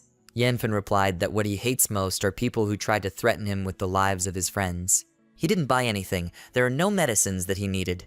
The military man replied that everyone says that. It's a pity that they all lie. Yanfen asked, if they don't find anything, then what? The military man replied that if they didn't find anything, he could cut off his head. For a person to stay there for 5 minutes and not buy anything, this cannot happen. Yanfen spread his hands to the side and said that let him search him, but let him just not forget what he just said. The military man ordered the others to search him and not miss a single corner. Let them check the soles of his shoes. The military searched him and said that there was nothing on him. There is nothing in the sole either. There are only 4 gray crystals in the wallet. The military man was surprised and said that this was impossible. At the same moment, Yanfen snatched a gun from one of the military men and he asked what he was doing. After this, Yanfen immediately shot the military man in the head and replied that he was depriving him of his head. He looked at Bao menacingly and asked, does she want to let him out too? She looked away and replied that she didn't think it was worth it. Yanfen walked past her and said that if she tried to blackmail him again, he would leave her headless. She smiled and replied that he was so rude, her legs were already giving way. She ran after him and told him not to leave. She also wants to become his friend. She hugged his shoulder and asked, since she took him to the merchant, now he will show her how he makes weapons. Yanfen threw her hand away from him and told her to quickly move away from him. He is not interested in married women. Wu Mei thought that he rejected her, but nothing. The day will come, and she will make him bite his fists and run after her. He will become her personal slave. Time passed. Yan Yu came for an examination, and Ling Maiachan said that the wound had almost healed. It was recovering very quickly. It's even a little strange. Does she know what's going on? Yan Yu stood up and replied that she thought this was because she had also evolved to the 1st level. Ling Maiachan said that she understood. She had heard that their superpowers were very strong, but she did not imagine that the body's recovery speed was so fast. Meanwhile, Jingzhu and the others were sitting in the common room, and she said that it had already been half a day since her brother left. Why hasn't he returned yet? Dunmu told her not to worry, he would be fine. What worries her now is that Boss Bao is not providing them with either water or food. Given the supplies they have left, they can only last a day at most. Sinan said that they should not look at him like that, because there was very little left. He did not dare to eat more than necessary. Yanfen came into the room and said that they shouldn't worry about it. Jingzhu was overjoyed and said that he had finally returned. Yanfen took food out of the ring and said that he thought this would be enough. He finished work for today, and the boss gave him food. Jingzhu was delighted and said that this is so cool. There are so many goodies here. Dunmu sighed and said that it seemed like she was worrying in vain. Sinan took the pack of food and said that it was so delicious, he could finally eat his fill. Yanfen said that let them eat and watch the door, they must not let anyone in. And he needs to deal with one businessman. He thought that this time he would make something for them. He would use special materials and at the same time try out his new power. Jingzhu said that there would be no problem with this. Let him go and not worry about anything. She would not let anyone near the door. Sinan stroked his cat and told it to eat more. It had lost weight, just like him. Jingzhu grabbed several packs of food and said that she would go take the food to Yan Yu and Maiachan. They were probably hungry too.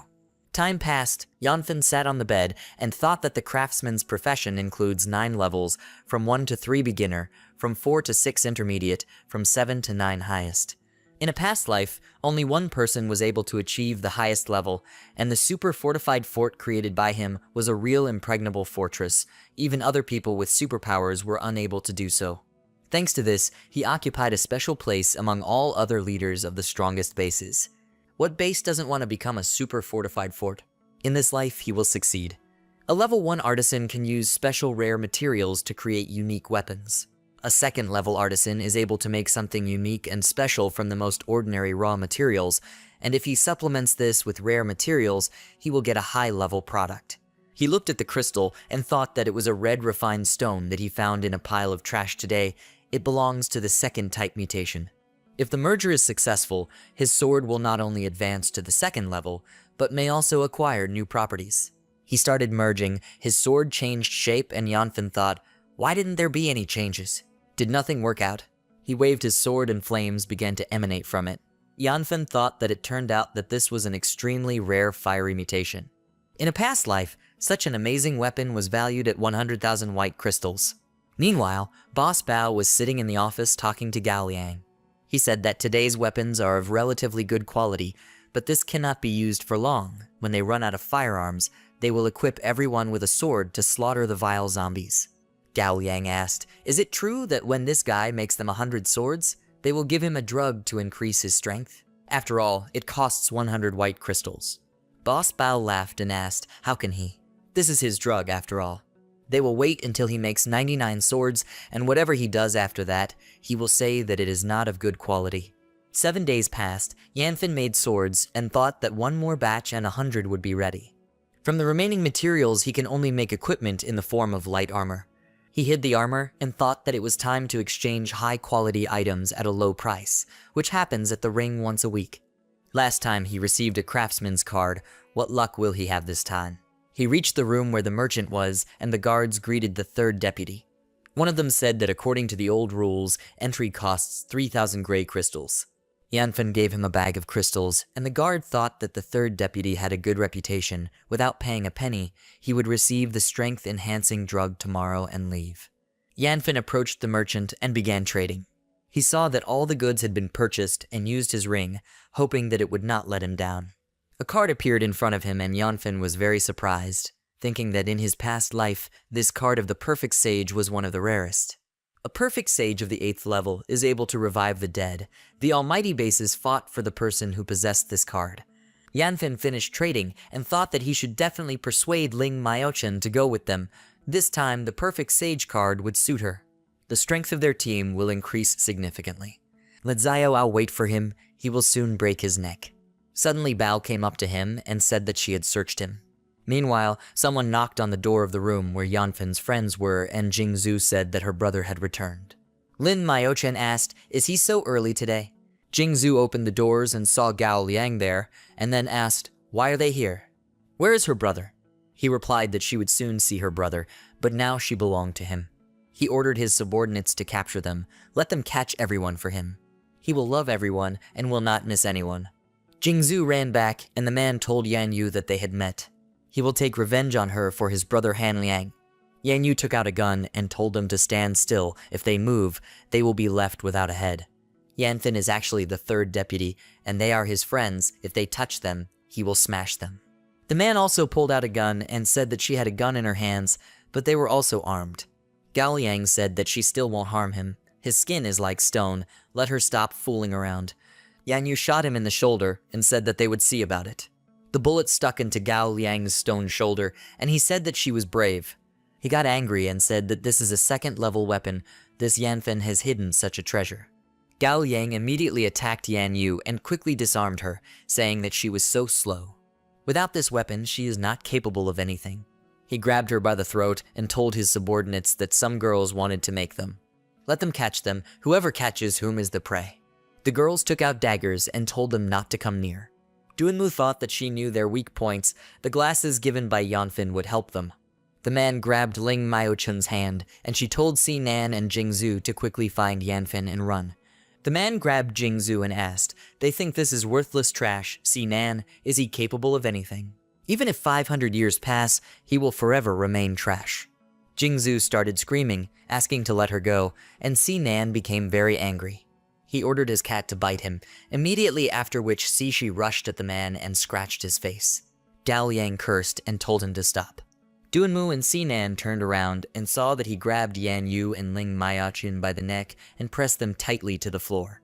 He said that if they moved, he would crush their tiny heads. Sinan cursed and Duanmu said that he was a freak. Immediately after this, the men grabbed them and another man said that he would strangle this cat. The cat continued to hiss threateningly, and he thought that this cat must have mutated. He needs to endure it. A little later, he will find a gun and kill it. Gao Yang took Yan Yu's gun and told his subordinates to lead everyone behind him. He thinks their boss will be very happy when he sees this gun. At the same time, Yanfen asked Wu Mei why she was looking for him. She replied that Gao Yang had just gone to arrest his friends. He exclaimed, "Arrest?" She replied that this was exactly the case. They would capture him, as well as his girlfriends. They should be here soon. Yanfen grunted with displeasure, and Wu Mei grabbed his hand, telling him to hurry up. There are a lot of them. It will be dangerous to go there alone. Maybe they can make a deal. She will help him save his friends, and he will give her a drug to increase his strength. Yanfen pulled his hand back and told her to move away from him. He headed towards the room, and she thought that he would regret it. Yanfen looked around the corner and saw men running in the corridor, shouting that they needed to be faster. Yanfen was still in the workshop. They couldn't let him escape. Yanfen thought that it looks like Wu Mei did not deceive him. He is afraid that Yan Yu and the others have already been captured. And in any case, they were locked in that prison. In a past life, he studied this place well. After Ling Maiyaqin saved him, he was locked up in that dungeon and forced to do menial jobs. He was able to escape from there on the day she died. Since Boss Bao has taken off his mask of virtue, he also no longer sees the point of pretending. All their kindness, which he suffered in full in a past life, he will return to them in full. Let them have no doubt about it. Meanwhile, guards were wandering around in the basement prison and Yanfen went down there. He peeked around the corner, then took out his armor and put it on himself, using fusion. Meanwhile, Sinan's girls were taken into a cell and told to move. They sat on the floor, and Yan Yu said that they couldn't just wait for them to be killed. Duanmu agreed with her and said that thanks to her glasses, she noticed that the rope that tied her hands was frayed in several places. Let her take advantage of this, and then she can quickly free herself. Jingzhu said that she is smart. Sinan looked at his cat and said that it is smart. Just don't scream and just gnaw through the rope. Duanmu and Yan Yu approached each other, and Duanmu handed the glass shard to her friend. Outside the camera, the man saw a glare and thought, where did this come from?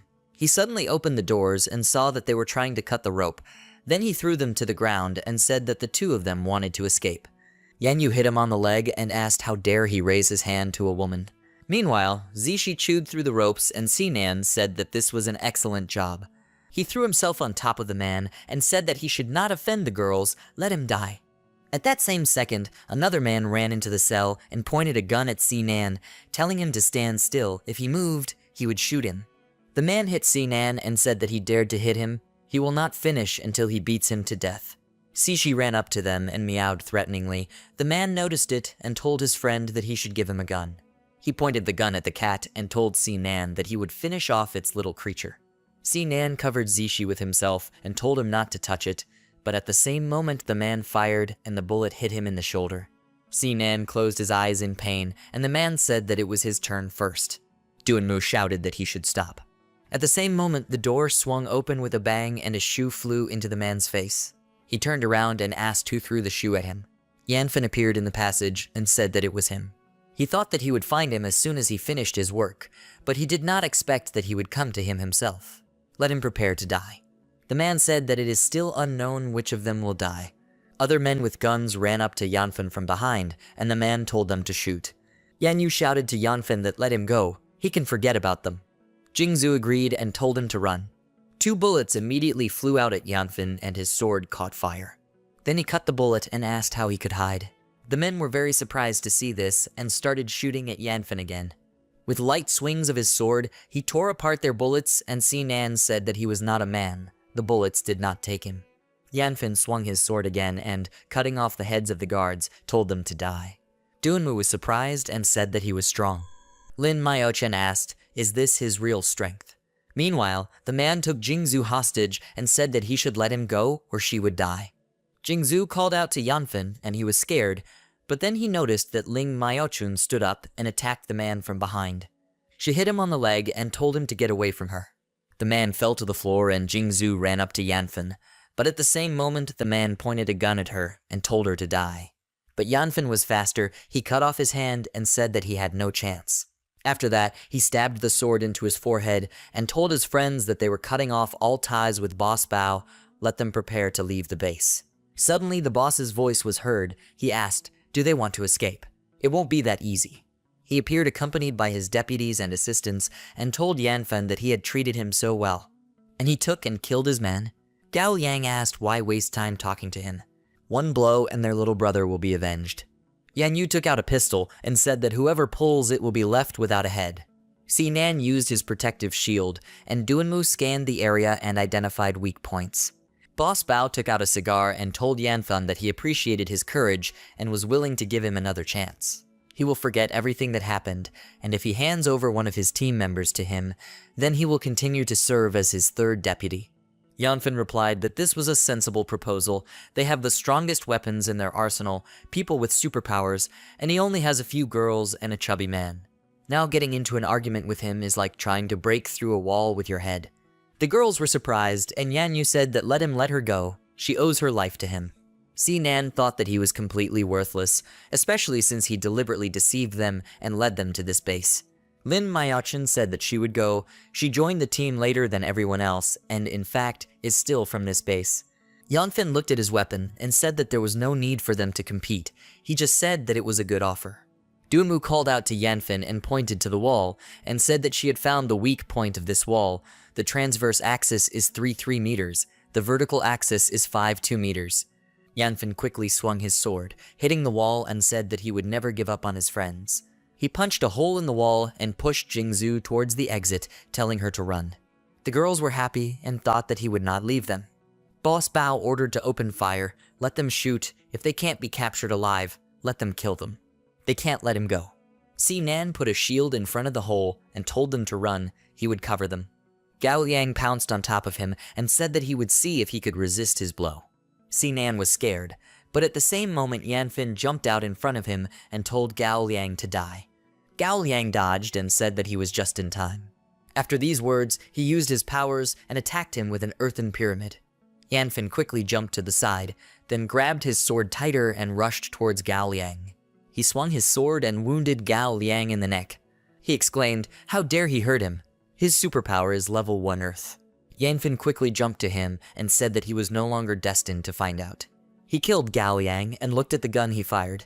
He thought that this was Yan Yu's gun. He probably didn't want to give it to Bao, but wanted to take it for himself. Now he can only do this in the next life. Jingzhu called out to Yanfen and told him to quickly go upstairs. Yan Yu walked up to him and told him to grab her hand. Boss Bao sent his fighters to them and told them not to let them leave. He killed his best fighter, and he must pay for it with his own blood. Sinan continued to protect them and told Yanfen to leave quickly. But Yanfen intercepted the shield and told him to leave first. Sinan climbed out and thanked him, saying that this shield was very strong. At the same moment, one of the fighters fired a grenade at Yanfen, and Yan Yu told them to be careful. Yanfen raised his head and saw stones flying at him from above and quickly ran towards the hole, dodging the debris. He managed to jump out, and at the same moment a collapse occurred. Jingzhu was delighted and said that he was simply incredible. They should leave quickly. The hole is barricaded until they can get out. Yanfen agreed, and then threw a gun to Yan Yu and told her to take it. He took it from him. Yan Yu smiled and thought that at such a time he was not too lazy to find her gun. At that same second, an explosion occurred and Boss Bao burst through the rubble in the form of a cheetah, saying that none of them would get out of here alive today. He called out to Yanfen and said that he had made him terribly angry. Yan Yu pointed a gun at him and Jingzhu asked, "Is this a monster?" Yan Yu said that let them not be afraid and leave, she will cover them. Yan Yu fired several bullets at Bao, but he ducked down and asked, "Is that all?" He's actually a level 2 mutant. He attacked Yan Yu, but Yanfen covered her and repelled Bao's attack. He shouted to the girls to get out of here quickly. Mutants are much stronger than ordinary people with abilities. Now they are unlikely to be able to cope with him. He noticed a zombie nearby and said that the zombie was also right there. Bao got angry and told them to get out of here. He used his power, releasing a force wave and killed all the zombies in the area, and Yanfen put up a shield and told the others to hide behind him. They were able to resist the force wave, and Yanyu said that he was so strong. Duanmu said that it was all animal power. She ran to the car and told the others to run there. There was a car there. The others ran after her, and Jingzhu told Yanfen that they were leaving. Yanfen remained standing in place and said that let them leave first, he will delay him. Bao asked, will he seriously delay him? He will see how durable he is. First he will break his legs so that he can never escape from him, and then he will spend his whole life at the base and will make weapons for him. He touched the ground and said that if he dared to disobey, he would order his men to mount his girlfriends right in front of him. Bao took on an even larger cheetah form and sharply attacked Yanfen, saying that let him believe him, there will be no end to his torment, he will make him suffer. Yanfen grinned and replied that then he would see who would die first. Bao attacked him and said that he was just first-level trash. Does he think he can do anything to him? Yanfen lightly swung his sword, and Bao said that his terrible sword cut through his beast claws. Yanfen asked, terrible sword? By the way, he used their materials to create this incredible weapon. He thought that he was weaker than him, so he would use the red flame to confuse his brain. He needs to bide his time. Bao said that he was deceiving him. Those materials are just useless souvenirs, especially since he said that he could only create weapons of the first level. Yanfen asked, he said so, but he easily believed it. Bao thought that this couldn't be true, he couldn't be hurt by a first-level weapon. Is this sword really of the second level, or even the third? He needs to wait for Wu Mei and the others, let them shoot at him with firearms, let them injure him. Yanfen's friends drove up to him in a car, and Jingzhu told him to climb in quickly. Yanfen climbed into the car, then looked out of the window and told Bao that he had fooled a fool. Bao became even more angry and realized that he had deceived him. He was just bluffing, in fact, he is weaker than him. He was just stalling for time. He ran after the car and shouted that he couldn't escape. Yanyu looked out of the car and started shooting at him, but Bao easily dodged and she said that she could not hit him. He anticipates her blow and dodges in advance. Mutants with the body of beasts are very strong. Bao began to approach and someone shouted, what should he do? He will soon catch up with them.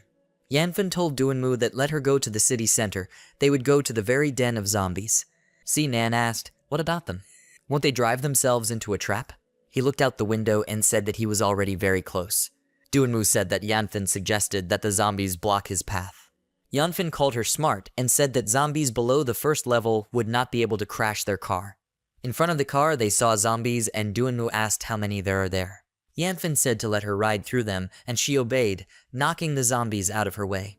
The rest of the zombies attacked Bao, and Jingzhu told Yanfen that the zombies surrounded him. He was right. Bao released a force wave again and told the zombies to leave him behind. A loud crash was heard. He got rid of all the zombies and rushed after the car, pushing off from the buildings. Duanmu exclaimed, how is this possible? He catches up with them again. Jingzhu said that let her press the pedal to the floor. She needs to press the gas as hard as she can, otherwise he will catch up with them. The car slowed down and Duanmu said in fear that there was something up ahead. Ahead, they saw a huge zombie coming towards them, and Yanfen said that it was a third-level zombie. Yanfen gets out of the car and says that this is the center of the city. There is a high concentration of people here. Every few tens of days a zombie king appears here. Nan asks, is this a level 3 zombie? Surely he is terribly dangerous. These monsters seem to have no intelligence and are very bloodthirsty. Yanfen says that this is not so. The third-level zombie has special superpowers. He will be much stronger than Bao. This monster is unkillable. It only thirsts for blood. The monster jumps very high. Bao flies very quickly towards Yanfen and asks where will he run now. Yanfen says that there are zombies ahead and Bao behind. They can't hide, so he will stay here and they should leave. Jingzhu tells his brother that they will not leave without him. Yanyu says she is right. They will not leave without him. If they are destined to die, then they must die altogether. Nan says that he does not want to die. He begs God to save them. Suddenly the monster is about to grab Bao. This surprises him very much, and he asks this damn monster what is he doing. He will kill him now. Yanfen gets into the car and says that they should quickly leave here. Duanmu agrees and they leave, leaving Bao to fight the monster. They drive through a crowd of monsters and she asks why they don't attack them. Yanfen says that he had no idea that third-level zombies have the right to choose their own food. Top-level mutants can provide zombies with more powerful energy to increase their level, so they still have to thank Bao. Someone asks, doesn't this mean that the higher the level of the mutant, the more dangerous it is? Yanfen says that it doesn't have to be like this. High-level mutants are also looking for high-level crystals to increase their powers. These zombies can also become their food. Therefore, this is a fight for life and death. The strongest will survive. Lin Maochen says they should stop talking about this. Where will they go now? Yanfen says that they can go to Haitian. There is a military camp there. Now this city is one of the safest places for people. Jingzhu agrees and says they can visit their parents there. She doesn't even know how they are there now. Yanyu turned and looked at them. Yanfen asks what's wrong with her. She says she's fine. Dunmu says that she wants to go to Dichuan because her parents stay there. Yanyu was embarrassed and was about to ask her something. Yanfen thinks about it when he hears about this city. He thinks that in the old days, even before the end of the world, Dichuan was the most restless city, a city of chaos. It was difficult for ordinary people to live there. But this city was the place of the largest concentration of mutants and people with superpowers. But most importantly, the vile freak Xiao Ao was just from this city. He says with a very serious face that they are going to Dichuan. Now Haitian is very calm, the parents are safe, they can go there later. Yanfen thinks that Xiao Ao should be prepared for the fact that he is coming to kill him. Yanyu thanked him for this, and Jingzhu was a little angry at him. He pats her on the head and says that he recently called his parents. Everything is fine with them. They will go see them another time. Yanfen thinks that last time their parents also lived in Haitian. They only went to them after 6 months, and everything was fine. Yanyu thinks that he changed the route because of her, and gave her a second-level weapon. Maybe he likes her. However, he proposed to meet Ling Maochun, and everyone heard it. He didn't offer her anything like that. Is she better than her? Yanfen starts looking for something in his jacket pocket and says that he almost forgot. He takes out a card, hands it to Ling Maochan, and says that he took out this card with a profession. It will suit her best. They could use a doctor with superpowers now. She is surprised by this and asks, is this for her? Yanyu is surprised and wonders, did he give the card to her? Yanfen puts the card to Ling Maochan's forehead and says that she will soon understand everything herself. With the help of this card, she will discover a completely new world for herself. She sees a huge stream of numbers in her mind after touching the card and says that she is now a perfect sage. Sinan is surprised by this and asks, has she gone crazy? Yanfen takes out a piece of metal and cuts his hand and says that this is not so, the card is just being installed. From that day on, she has the superpower of being a perfect sage. Ling Maochan releases his energy and uses the perfect sage skill, healing. Yanfen shows her healed hand and says that this is her ability. The others are surprised to see this. Jingzhu says that's cool. Now they don't have to be afraid if one of them gets hurt. Ling Maochan says that she suddenly felt extremely tired. This is fine. Yanfen says that there is nothing wrong with this. It's just that installing the ability took a lot of energy from her, especially considering that her previous level was very low. He pats Jingzhu on the head and says that if she doesn't want Ling Maochan to be tired to death, then she should take care of herself. She agrees and says that she will be careful because she doesn't want her to suffer. Lin Maochan asks, since there are so many restrictions, isn't it easier to use medicine or pills? Yanfen says that of course this is not true. A perfect sage of the highest level is able to revive a dead person. This cannot be done with pills. He thinks that in the past, a perfect 7th level sage could already perform real miracles. Ling Maochan says that's good then. She thinks that the main thing is that she still has strength, because she also wants to help him. Yanyu thinks that the card must be increasing strength. It looks like she should also take some crystals and go to the exchanger. Yanfen thinks that Boss Bao will not be at the base for at least another hour and a half. The people remaining there do not pose a threat to him. He tells Duanmu that she should stop the car, he needs to go back on business, and they should go to Dichuan and wait for him there. She asks, is he out of his mind? Did he decide to return to that base? Jingzhu grabs him and says that she will not let him go anywhere. Yanfen says that everything will be fine, he will just return to pick up some things that are due to him. Yanyu says that she will go with him. Duanmu says that if they go with him now, then protecting them he will lose more strength. It is better for them to go to Dichuan for reconnaissance, and then they can get help for him. Yanyu says that she is right, because she is very weak. Yanfen got out of the car, took his sword and began to leave. He reached Bao's base and a zombie runs towards him. He notices this monster who runs at him and screams. He makes a quick swing with his sword and kills this monster. The zombie drops a stone, which he immediately caught. Yanfen enters the building through a hole and thinks that this path can easily get to the storage facility. Before leaving, Boss Bao paved a wonderful path for him. The guards notice him and ask how dare he come back here. They must kill him. They start shooting, but Yanfen dodges and, striking with his sword, says that they are both unlucky.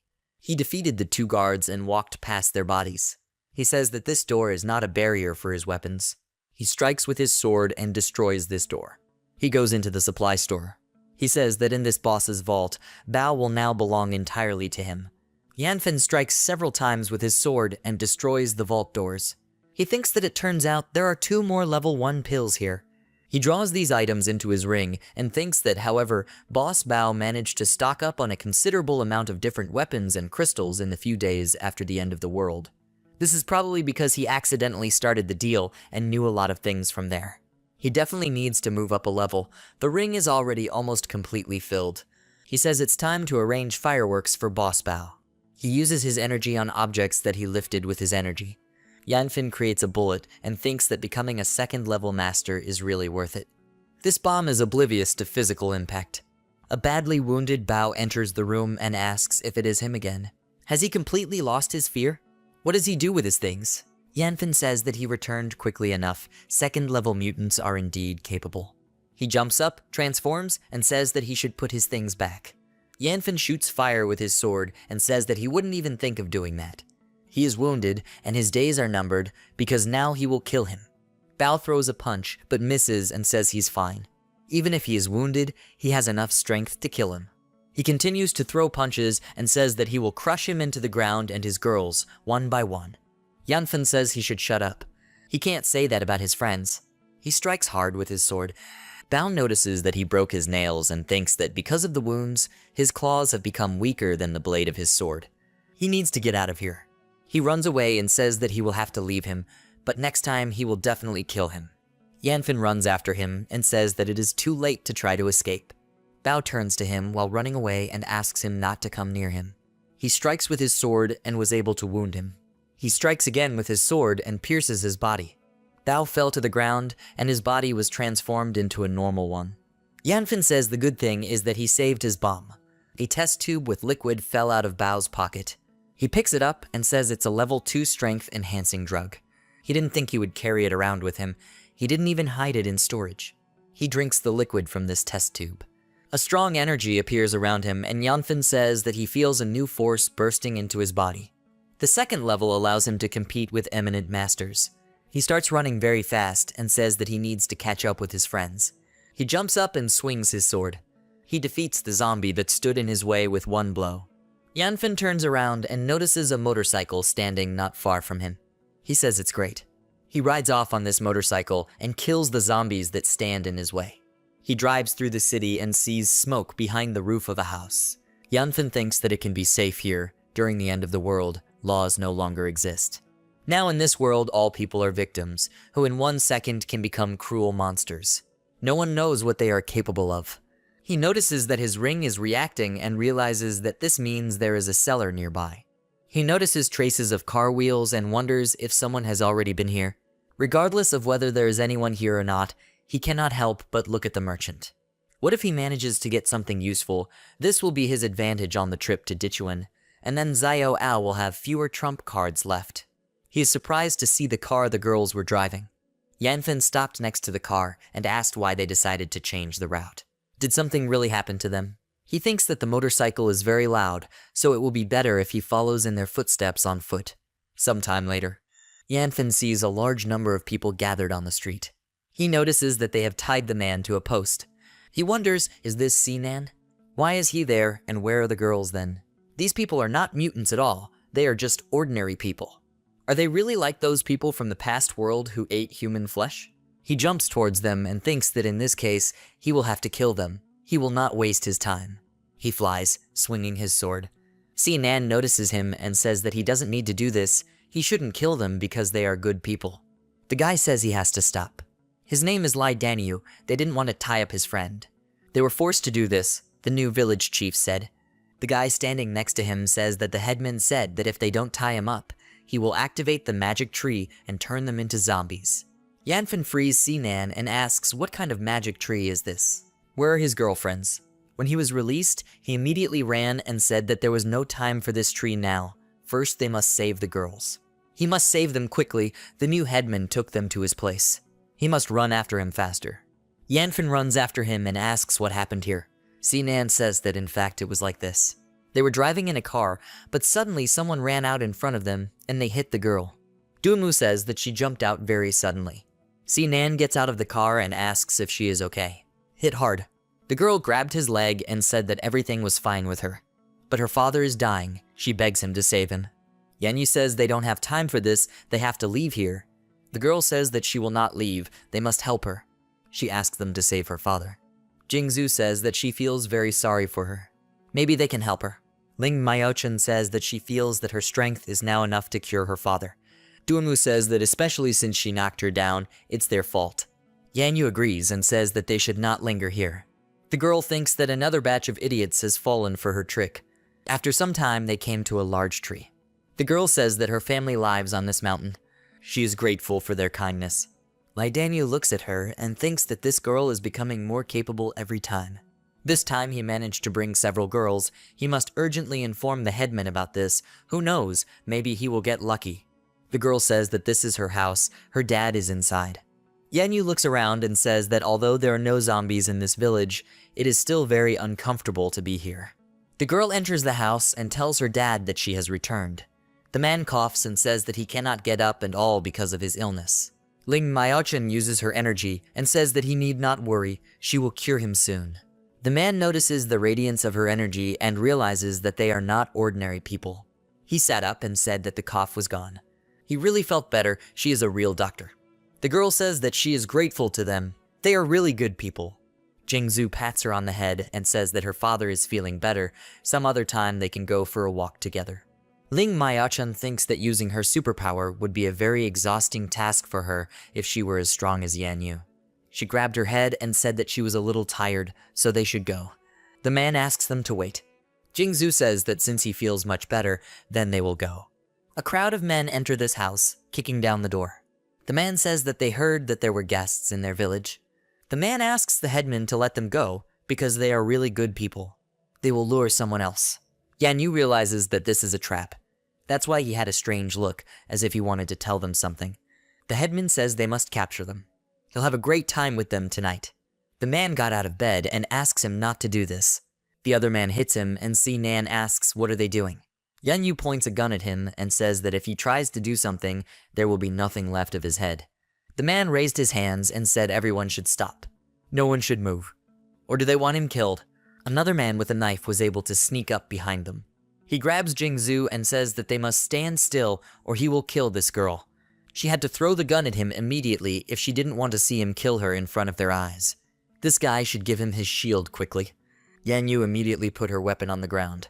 The men immediately slap them both in the face and ask if they are joking with them. This freak doesn't deserve to have such a shield. The village chief tells Liu Jin that he did a great job. When he finishes the meat, he will give everything that is left to them.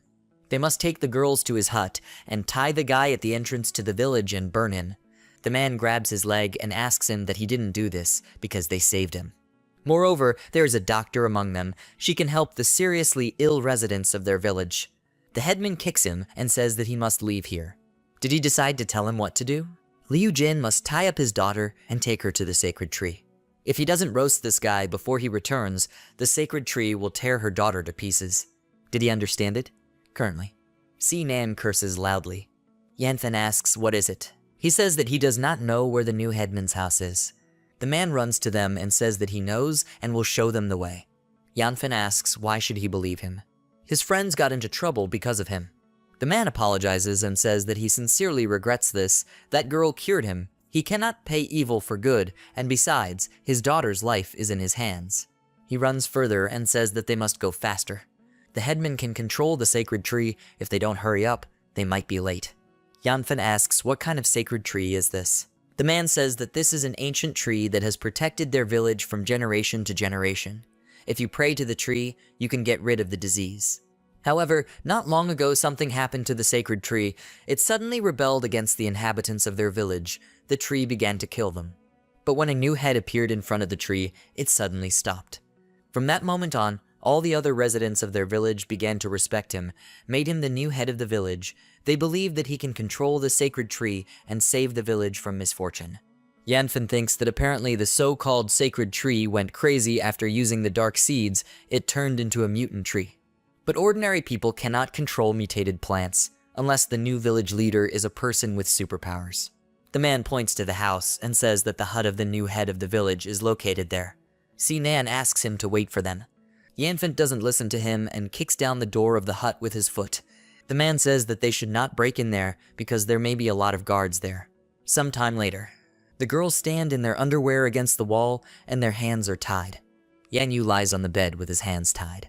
The headman goes to her and says that all four of them are of the highest quality. She has a very good figure and appearance. He can enjoy her for a whole year. If she resists, he will love her not tenderly, but harshly. Yanyu gets angry and says that she will crush him into powder. Yanfen kicks the door to this room with his foot. Jingzhu and the others were happy that he had come. The headman asks who he is and where are his guards. Yanfen says that he doesn't even have to try to call them because they are all already dead. He runs very quickly towards the headman. He kicks him in the face and tells him that he can't touch the people on his team.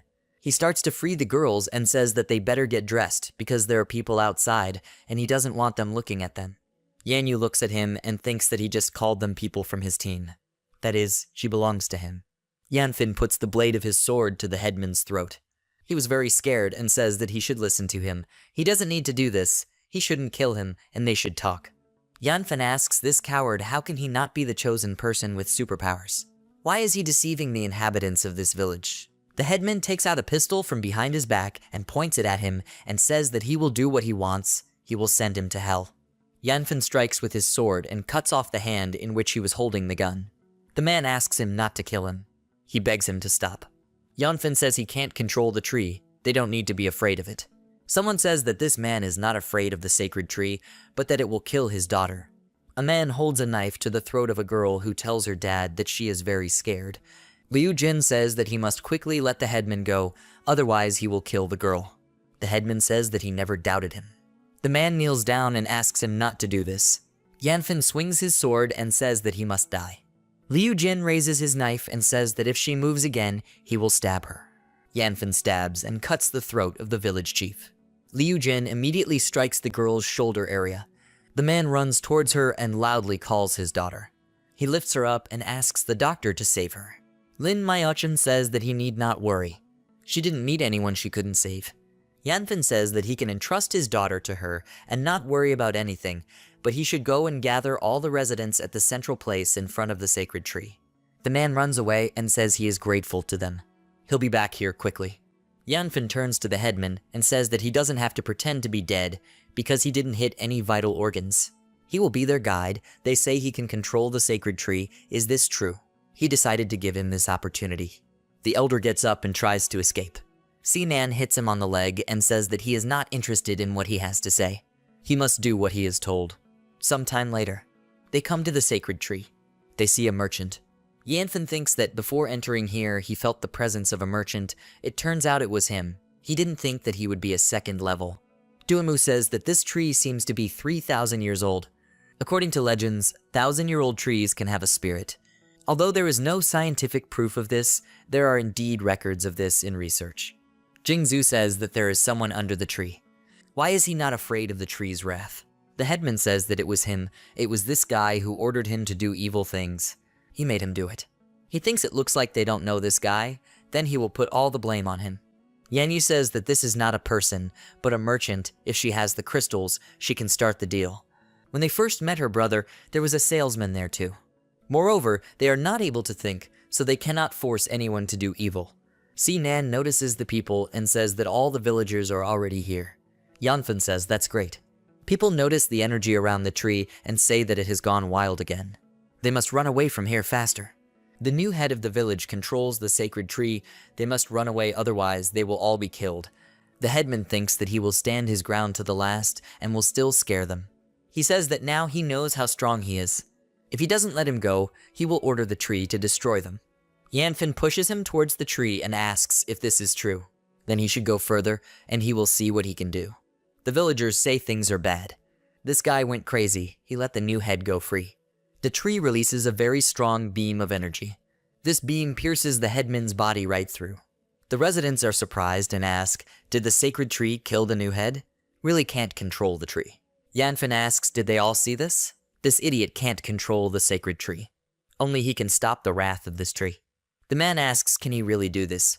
The man tries to stop him and says that the tree will not let him live. Yanfen goes further and says that now they will see it. Thanks to his ring, he summoned a bottle, which he filled with water. He hopes that the dark seeds have not yet reached the root, otherwise he will not be able to cleanse the tree of it. Yanyu runs to him and says that she will help him. Dunmu grabs her hand and tells her that she shouldn't do this. He knows what he's doing, so she definitely won't help him. They had better stay here and watch him from here. Yanyu says she is right. The tree fires several beams of energy, but Yanfen dodges the attack. He summons his sword at the moment when a beam of energy flies at him. He strikes at this flow of energy. He is surprised to notice a beam behind him. His back is struck by a beam of energy and he coughs up blood. Yanfen thinks that it looks like this tree has mutated so much that even his sword is powerless. He prepares to block the beam of energy in front of him.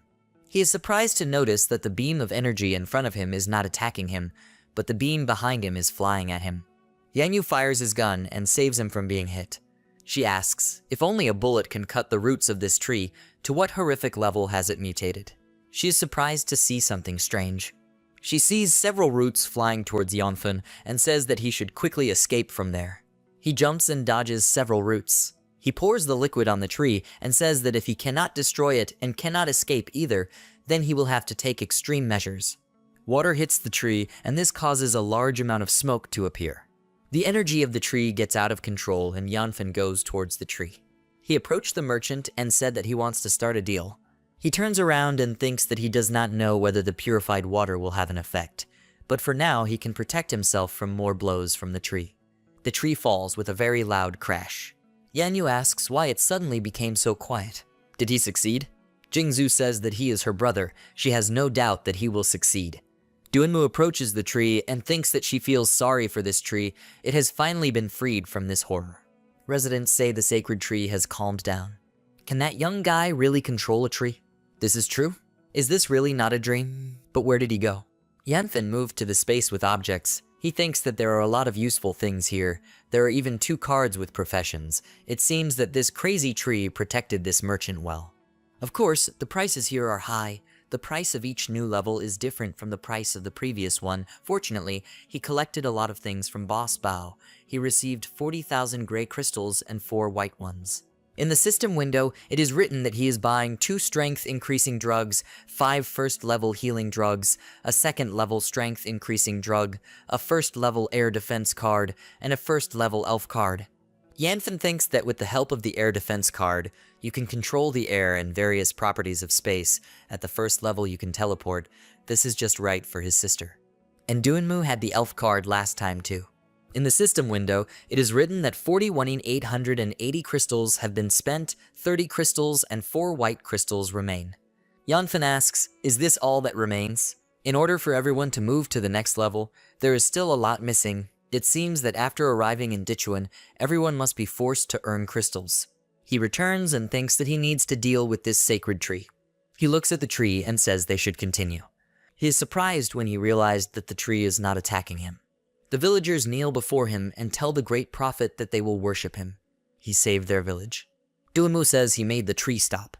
All the villagers are fascinated by him and are very grateful. Jingzhu runs up to his brother and asks where he has been. Did he go to the merchant? Yanfen agrees. He holds out 2 test tubes of liquid and says that this is a first-level strength enhancement drug. Sinan, Ling Myochun, and Jingzhu should each take 1 test tube.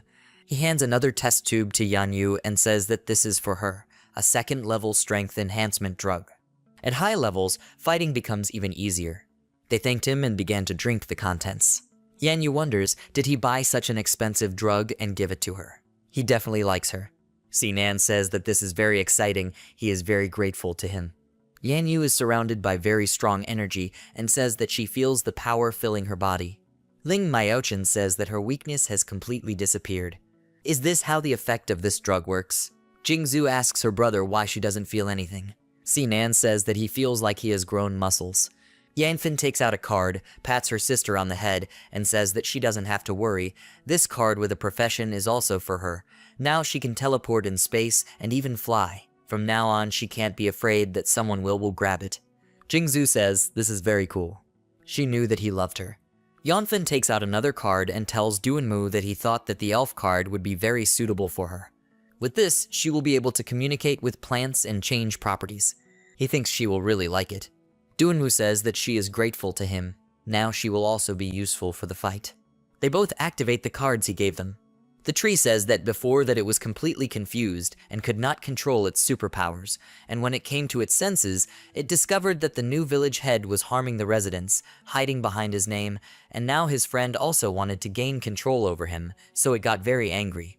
The good thing is that everything is fine with him, and it did not harm him. He helped to finally get rid of the mutated part, and a new life was born in him. They can take this with them. It hopes that it will be useful to them. A small creature flies out of the tree and is surrounded by strong energy. It was a Sophora seedling with a level 3 mutation. The tree says that there are mutated roots left on the ground that it shed. They should take that too and make a weapon out of it. Duanmu agrees and thanks the sacred tree. Jingzhu says this is very interesting. Did she really talk to the sacred tree? Duanmu agrees and says that this is all thanks to Yanfin's merits. She brings him the root and says that the sacred tree not only gave them a gift, but also told them to make weapons from these roots. He says that this is a 3rd level mutation seedling. Its powers surpass the 3rd level. One cannot help but take advantage of it. She must train him well. This baby has great potential and will serve her well. Yanfin puts his sword away and says that everyone should gather around him. They should leave. A man runs up to them and says that they are their benefactors. They saved their village. They should stay at least for dinner, and then they will leave. The girl took Ling Mayachan by the hand and said that their skills are at a decent level. Si Nan asks if there will be anything tasty. He approaches Yanfin and asks them to stay here. Jingzhu tells her brother that she also wants to eat. Sometime later, they all dance together around the fire. Ling Mayochan sits on the ground and says that it would be great if there was no threat of the end of the world. She hopes that they will live every day like this. Yanfin thinks that they need to appreciate this happiness because when they get to Dichuan, a real nightmare will begin. In 2 weeks in the city of Dichuan. Someone asks, is this the same city? They are finally there. These days of the week were a real horror. Sinan says they are out of gas, so they have to get out of the car. This road had sucked all the juice out of him. Duanmu says that the road is simply in critical condition. It's good that they can use their powers to support their body, and if Yanfin didn't show them the way, they would simply die and not reach the place. Yanyu thinks that she has finally arrived. She trained hard for half a month and became even stronger. Jingzhu turns around after hearing a sound. She sees a zombie running towards her with loud screams. She takes off and says he won't be able to catch up with him. Yanyu kills this zombie and says that it is just a bunch of first-level nobodies. Duanmu stands in front of Ling Mayochan and says that she should not leave her side. The baby should attack him. The creature extends its arms and pins the zombie to the ground. Another zombie jumps up very high and screams loudly. Sinan stands in front of this monster. Duanmu says that he must be careful because this zombie is a 2nd level. She uses energy in front of her eyes and says that it turns out that even on the border with Dichuan, there are 2nd level zombies. Sinan creates a shield and says that his shield is ready. Yanfin made a 2nd level defensive shield for him, so he has nothing to fear from monsters like them. Yanyu says that the shooting attack is ready. During the journey, she smashed 5 zombies to smithereens. Ling Mayachan says that her healing is ready. Jingzhu says she is ready to retreat immediately. No one can catch her, except her brother, of course. The sapling attacks this zombie. Duanmu tells Yanyu that she should shoot while the baby is distracted. She fires a few shots and kills this monster. Yanfin claps and says that their teamwork is getting better and better every time. This is already very good. He thinks that only half a month has passed, and they are already making such progress. This is very good. Jingzhu uses the air defense skill teleportation and takes the crystal from the crystal monster. She brings it to her brother and says that he should look. This white crystal is for him. Yanfin pats her on the head and says it's great. He turns around and notices that someone shot at him. He wonders if this is an ambush. Jingzhu teleports with him and says that when she picks it up, she immediately thinks about the commander. It's very difficult. Duanmu says that the enemy is in the northwest direction, corner 2345. Yanyu points her gun and says that she understood her. She immediately fires her gun. Her shot hits the shoulder of a girl with a sniper rifle. She took advantage of the moment and, getting closer, pointed a gun at her and asked who she was. Why did she shoot them? The girl holds onto her wound and says that she shot because she wanted to kill. Anyway, they are just a bunch of bandits who rob other people. Jingzhu asks if they stole something from her. How can she say such things about them? The girl points her finger at Yanfen and says it was him. It was he who stole the crystal that should have belonged to her. She had been leading this level 2 zombie for 5 whole days. And today she was supposed to kill, but they took it away from her. She starts crying and says that she wanted to exchange this crystal for medicine for her sister, but they left her with nothing. Now her sister will die. It would be better if they kill her. In any case, she will no longer be able to save her. She is completely useless. Yanyu says that it seems like she is telling the truth, and she is also a local. They should help her, give her some gray crystals as payment for a tour of the city. It will be much better than if they wander here themselves.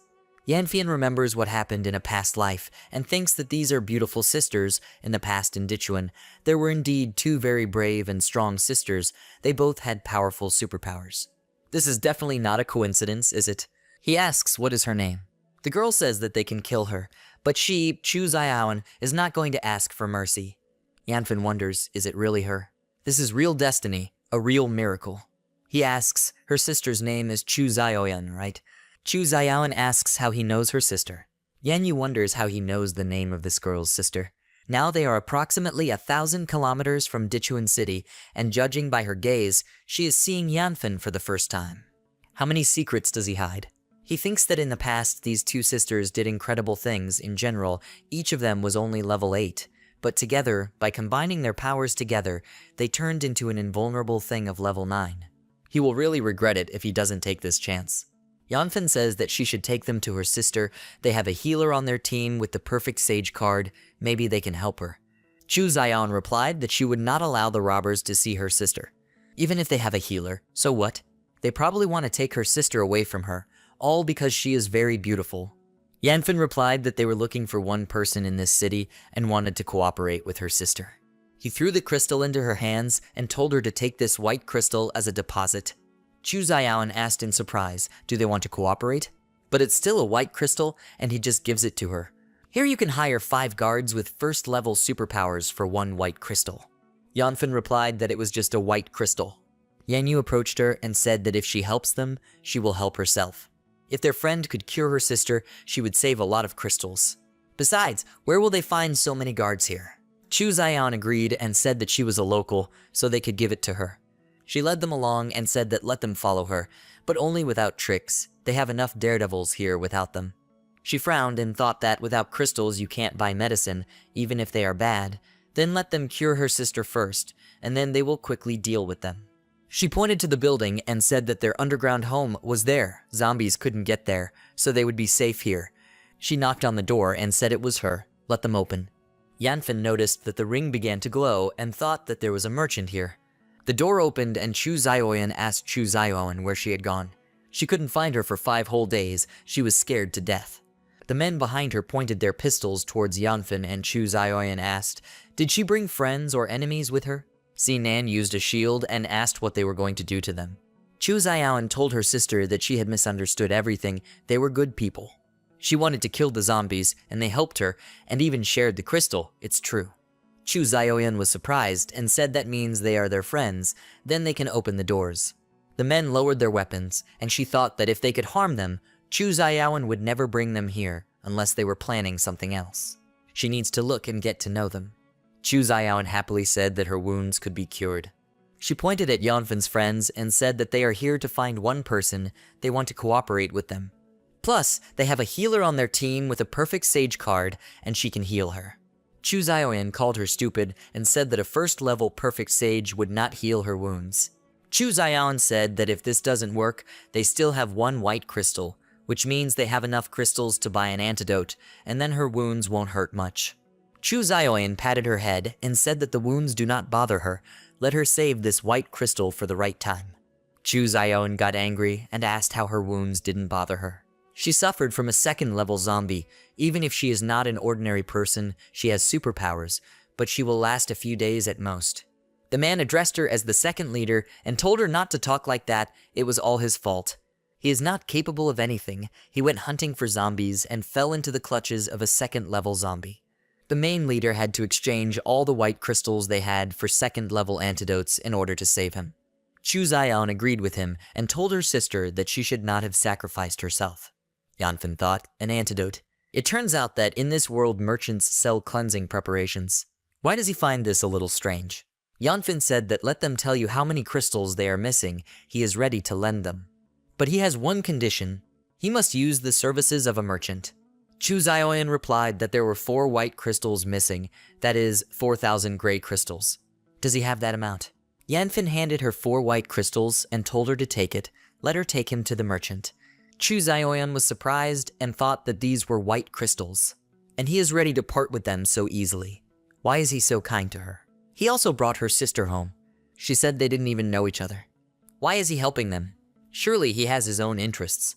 Yanfen replied that he needed her and her sister. The girls were very surprised, and Ling Maochen thought recently he said the same words to her, and now he decided to pull his trick on them. Yanyu got angry and thought, are they not enough for him anymore? Sinan was surprised and thought that he decided to hit both sisters at once. Yanfen said that he heard that Chu Zioyan has elementary abilities, he just lacks such a fighter for his team, and he is also looking for a local resident who would become their guide. Yanyu asked when did he hear about this.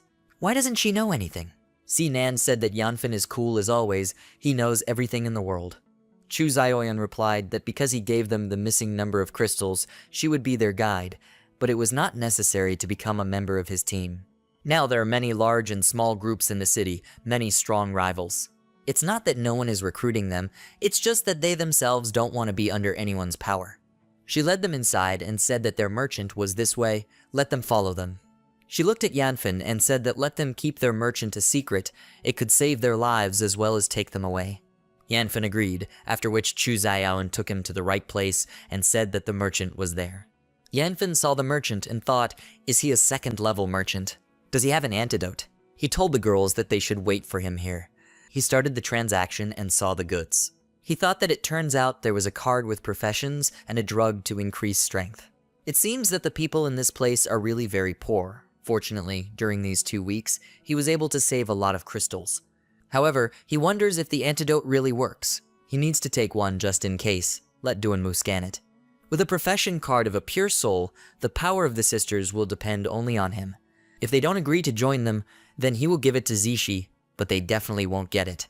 It's not because he's heartless, it's just that during the end of the world, everyone has to think about themselves. He ended up buying an antidote, a strength-enhancing drug, and a profession card and thought he had wasted the crystals again. He has 2 white crystals and 621 gray crystals left. He remembered Zio Ao and thought that he would soon become rich again. Let him prepare. He is already close. The deal was completed and Yanfen returned, and at the same second heard the voice of Chu Zioyan, who shouted to her sister that let her kill her quickly, she is becoming a zombie. Let her do it immediately. Yanfen saw that Chu Zioyan was bitten, and Sinan pinned the infected guy to the corner with a shield. Someone said it appeals to zombies. But didn't he take the antidote? Why did it happen? He became an unusual zombie, immediately a first-level zombie, perhaps even a second-level one. Yanyu took out a gun and told everyone to hide behind her. After that, she started shooting at the zombie, and he growled and ran straight towards the Chu sisters, ignoring Yanyu. She shouted that things were bad, he had changed his target, he wanted to attack the Chu sisters. Jingsu rushed to them and said that she would save them. Chu Zioyan asked how did this happen. He also took the antidote. Chu Zioyan replied that it seemed like the antidote was useless. If a person is bitten by a zombie, then it's all over. Jingsu also approached him and told them not to lose heart, she would save them. At that same second, the zombie extended his hand to her. She thought that she couldn't make it in time. But Yanfen quickly intervened and cut off the zombie's head. Jingsu was overjoyed and said that she knew that he would come to their aid. Yanfen said that she needs to remember this, let her never dare to risk herself. Don't think that if she has abilities, then she is invulnerable. Next time she might be left without legs. He hugged her and told her that he couldn't lose her again. Jingsu was surprised and thought, can he lose her again? So she's already been kidnapped? After that, Yanfen handed Duanmu the potion and told her to check the composition, let her see what this thing is capable of. She agreed, after which Yanfen walked up to the Chu sisters and asked how they were. Chu Zaion cried and said that her sister was not feeling well. It seems that she is turning into a zombie, just like Kim Jun. The antidote did not work. Chu Zioyan said that let them kill her quickly. It is difficult for her to control herself. Chu Zaion disagreed and said that there must be another option. She looked at Lin Maochun and said that she is a healer, let her quickly save her sister. Duanmu finished checking the potion and told Yanfen that this drug is used to neutralize heavy metal and nitrite poisoning. It is a hospital drug. This drug cannot stop the mutation process, it only slows down the effect slightly. Yanfen was surprised and thought that if this drug only slows down the effects of mutation, then why did this guy last so long and only then began to turn into a zombie? And now merchants do not have means to cleanse the body. The veins on Chu Zioyan's face bulged and her eyes opened wide. She growled at her sister and then attacked her and told her that she couldn't control herself anymore, let her run faster. Chu Zioyan smiled and replied that it was okay, she was ready to die with her. Yanfen approached them and said that although it was inconvenient for him to disturb them, especially at such a dramatic moment, but if they continued to talk, her truth could not be saved. He handed the potion to Chu Zioyan and said that let her drink it, it would help her survive. Chu Zioyan only growled and Chu Zioyan asked, will it really help? If he is not sure, then he better get out of here. Yanfen kicked Chu Zioyan to throw her off Chu Zioyan and told her to stop whining and doubting. Sooner or later she herself will become a zombie, so they need to pour this liquid into her sister's mouth as quickly as possible. Chu Zioyan was indignant and Yanfen grabbed her sister's hands, starting to pour the potion into her mouth. She screamed and said that she was in so much pain. After that, she returned to normal and Chu Zioyan asked, is everything okay? Yanfen told Sinan to remove her shield, she was already fine. Chu Zioyan asked Chu Zioyan how she was feeling. Do her wounds still hurt? She scared her so much. She already thought that she would die. Chu Zioyan sighed and asked, was she turning into a zombie? Her head was very dizzy. Did she give her the medicine? Chu Zioyan looked at Yanfen and said that he was the one who saved her. That is, he saved both of them. Chu Zioyan turned around and asked, but how did he do it? He replied that the merchant sold a primitive antidote that only slowed down the process, and he gave her the medicine that he had bought a long time ago. Chu Zioyan thought that if drugs that simply slow down the mutation process are so expensive, then it's hard for her to imagine how much drugs that can stop turning into a zombie cost. But he still saved her. How could she repay him for this kindness? A man ran into the corridor and told Chu Zioyan that things were bad. Their sworn enemy, Zhang Zhang, broke through with his people towards them. Now they are firmly settled in the main hall. There is a fierce battle. Their brothers are holding on with all their might. Chu Zioyan rose to her feet and said that he must have heard the news that she was injured and decided to cause destruction. Let them follow her, since he dared to come here, he will not leave here alive. Chu Zioyan called out to her and said that she was still very weak, she couldn't fight. Yan Yu asked Yanfen, will they go help? He replied that first they would go to see what was happening there, they might be useful. At the same time, people from different organizations exchange fire, and someone says that they must defeat them. Chu Zioyan has turned into a zombie, she is no longer human, and she can't do anything, they need to break down all the doors. Several guys say that if they find a merchant, they can become even stronger. That's cool, he'll get superpowers too. Chu Zioyan knocks down the door and loudly asks, what kind of insignificant freaks dared to do this on her territory? She releases a large amount of fiery energy around her. The guy is very surprised by this and says that everyone should duck down, it's that fool with superpowers again. What's going on here anyway? Zhang Zhang says that Qin Jun said that Chu Zioyan was injured because of him, right? How could she survive? She says she is not dead. Zhang Zhang had enough courage to come here. Two guys standing next to her ask boss, is she okay? This freak dared to attack them. Chu Zioyan suddenly felt worse due to fatigue. She fell to her knee because of this and Chu Zioyan runs up to her and asks his sister how he is feeling. The guy tells the boss that he should look at her. Zhang Zhang says that's how it is, it means she tried to deceive them.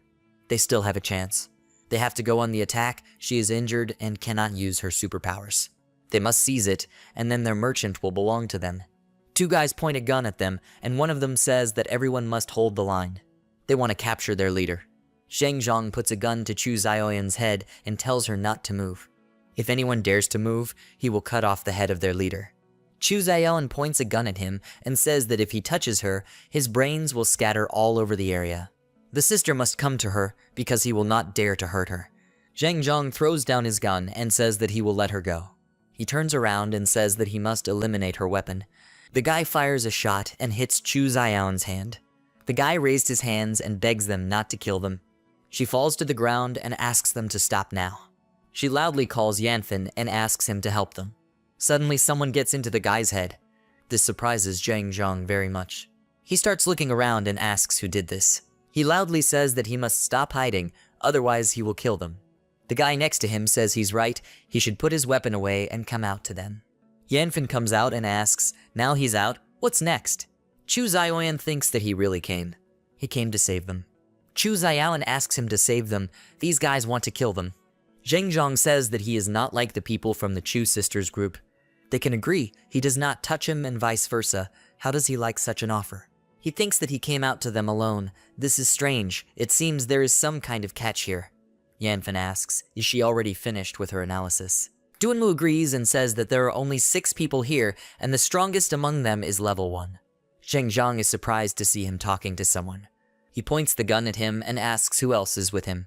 The guy tells the boss that they must have heard them talking about the merchant, so it's better to kill them all right now.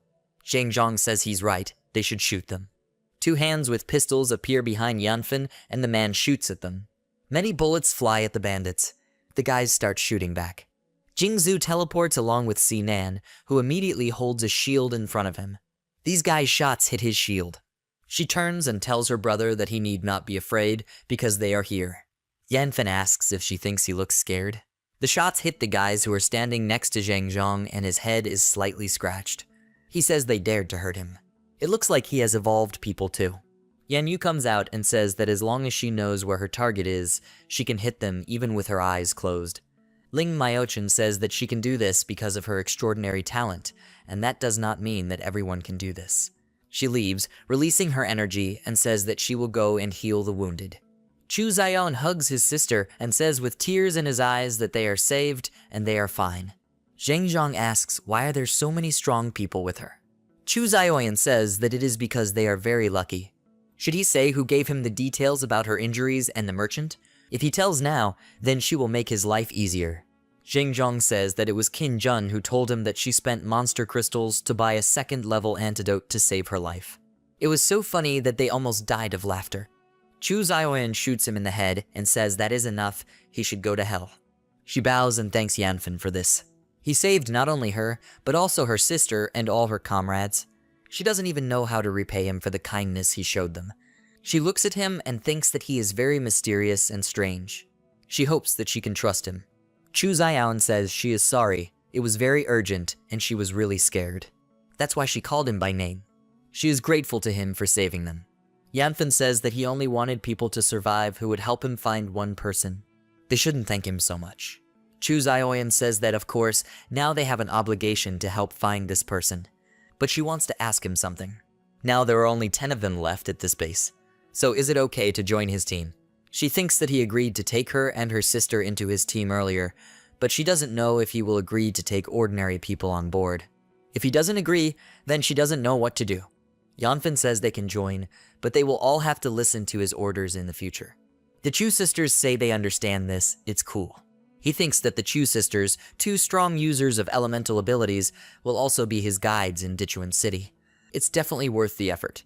Chu Zayaon says that starting from today, Yanfen will be the commander of this base, and they should listen to him in the future. If anyone has a disagreement, they can leave right now. Many people stood in a row and told Boss Yanfen that they were grateful for his help. They loudly chant the name of their new boss. Jingzhu stands in front of them and says that from now on they are all comrades in arms. Yanfen says that since they are a team now, he has a little gift for them. He takes out the card and thinks that the Chu sisters can only unleash the full power of this profession, so they must have this card. Chu Zayaon is surprised by this and says that this is an Ice Soul Profession card. Is he sure he wants to give it to her? It costs 2,000 gray crystals. Yanfen says she can use it. Chu Zayaon kisses him and says that she is grateful to him. Jingzhu is surprised by this and wonders how she had the courage to kiss her brother. Does she really think that she can become her brother's wife? She will never accept it. Yan Yu wonders why she feels jealous of her. Chu Zioan uses the card and merges with the Ice Soul. Chu Zioan thinks that her sister has wanted this for a long time, but she spent all the crystals to save her. Chu Zioan thinks that she didn't expect this to happen. It was the right decision to follow Yanfen. She approaches him and says that she wants to test this ability now. He says she can do it. Chu Zioan fires ice crystals at Zhang Zhang and tells that freak this is what he deserves for tormenting them. She is surprised by her strength and says that this ice soul skill is really very strong. Yanyu thinks that now there is another evolved one in their team. Now she is the only one who is still normal. Yanfen says that she shouldn't be too confident. Her body still hasn't developed to the first level, otherwise she'll run out of steam very quickly. Chu Zioan says that she understands this. Yanfen tells Chu Zioan that she should ask someone to take him for a walk. He thinks that he needs to become familiar with his surroundings as quickly as possible. There is still no news about Yanyu's parents. They need to hurry up. Chu Zioan says that her wounds are almost healed. So she will go with them. She is the most familiar with the surrounding area. She is grateful to Lin Mayachun for her work. She says that she has nothing to worry about. This is what she has to do as a healer. Jingzhu says she will go too. She asks her brother to take her with him. Yanfen leaves and says that he is going to explore the surrounding area. The situation may become dangerous, so she cannot follow him. In addition, he has several more tasks for them. He turns around and says that she should check the food supply at the base. If it is not enough, then she should take food out of her backpack and give it to everyone, because now they are a team. Chu Zioan's eyes lit up, and she asked, so they have food?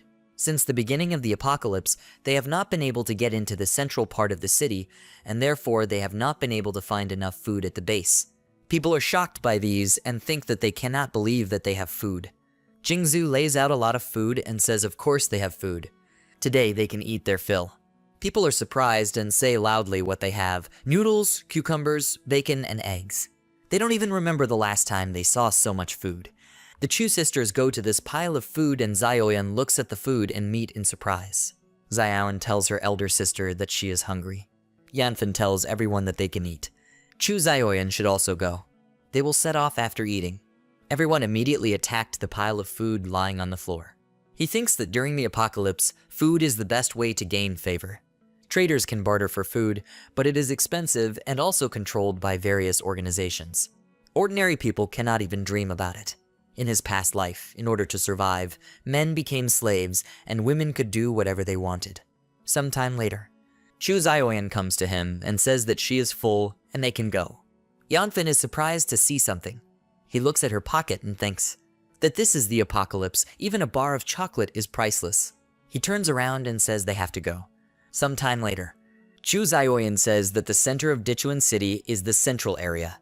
From there, it will split into 5 rings towards the outer side, currently in the outermost 5th ring. A zombie runs towards them and growls loudly. Chu Zioan stands between this monster and Yanfen, and then releases his fiery energy. With this attack, she pushes the monster back hard. She says that in the 5th ring, they mostly encounter level 1 zombies, and level 2 zombies are rare. However, the more they move towards the inner rings, the more likely they will encounter higher level monsters increases. She takes the monster crystal and says that on the 3rd ring, he will find the most level 2 monsters, as well as a few level 3 monsters. Yanfen remembers that Yanyu told him that her parents lived in the 3rd ring, and that guy Zio Ao lived in the main ring. He asks what about the other 2 rings. Chu Zioan says that she doesn't know about it. The farthest they have ever gone is the boundary of the 3rd ring. They don't dare to explore further. But she found some kind of human organization on the borders of the 3rd ring. This organization was much more disciplined and well managed than those in the outer rings. They can defeat level 2 monsters like they are nothing. Yanfen asks what about her. Can she handle a level 2 monster?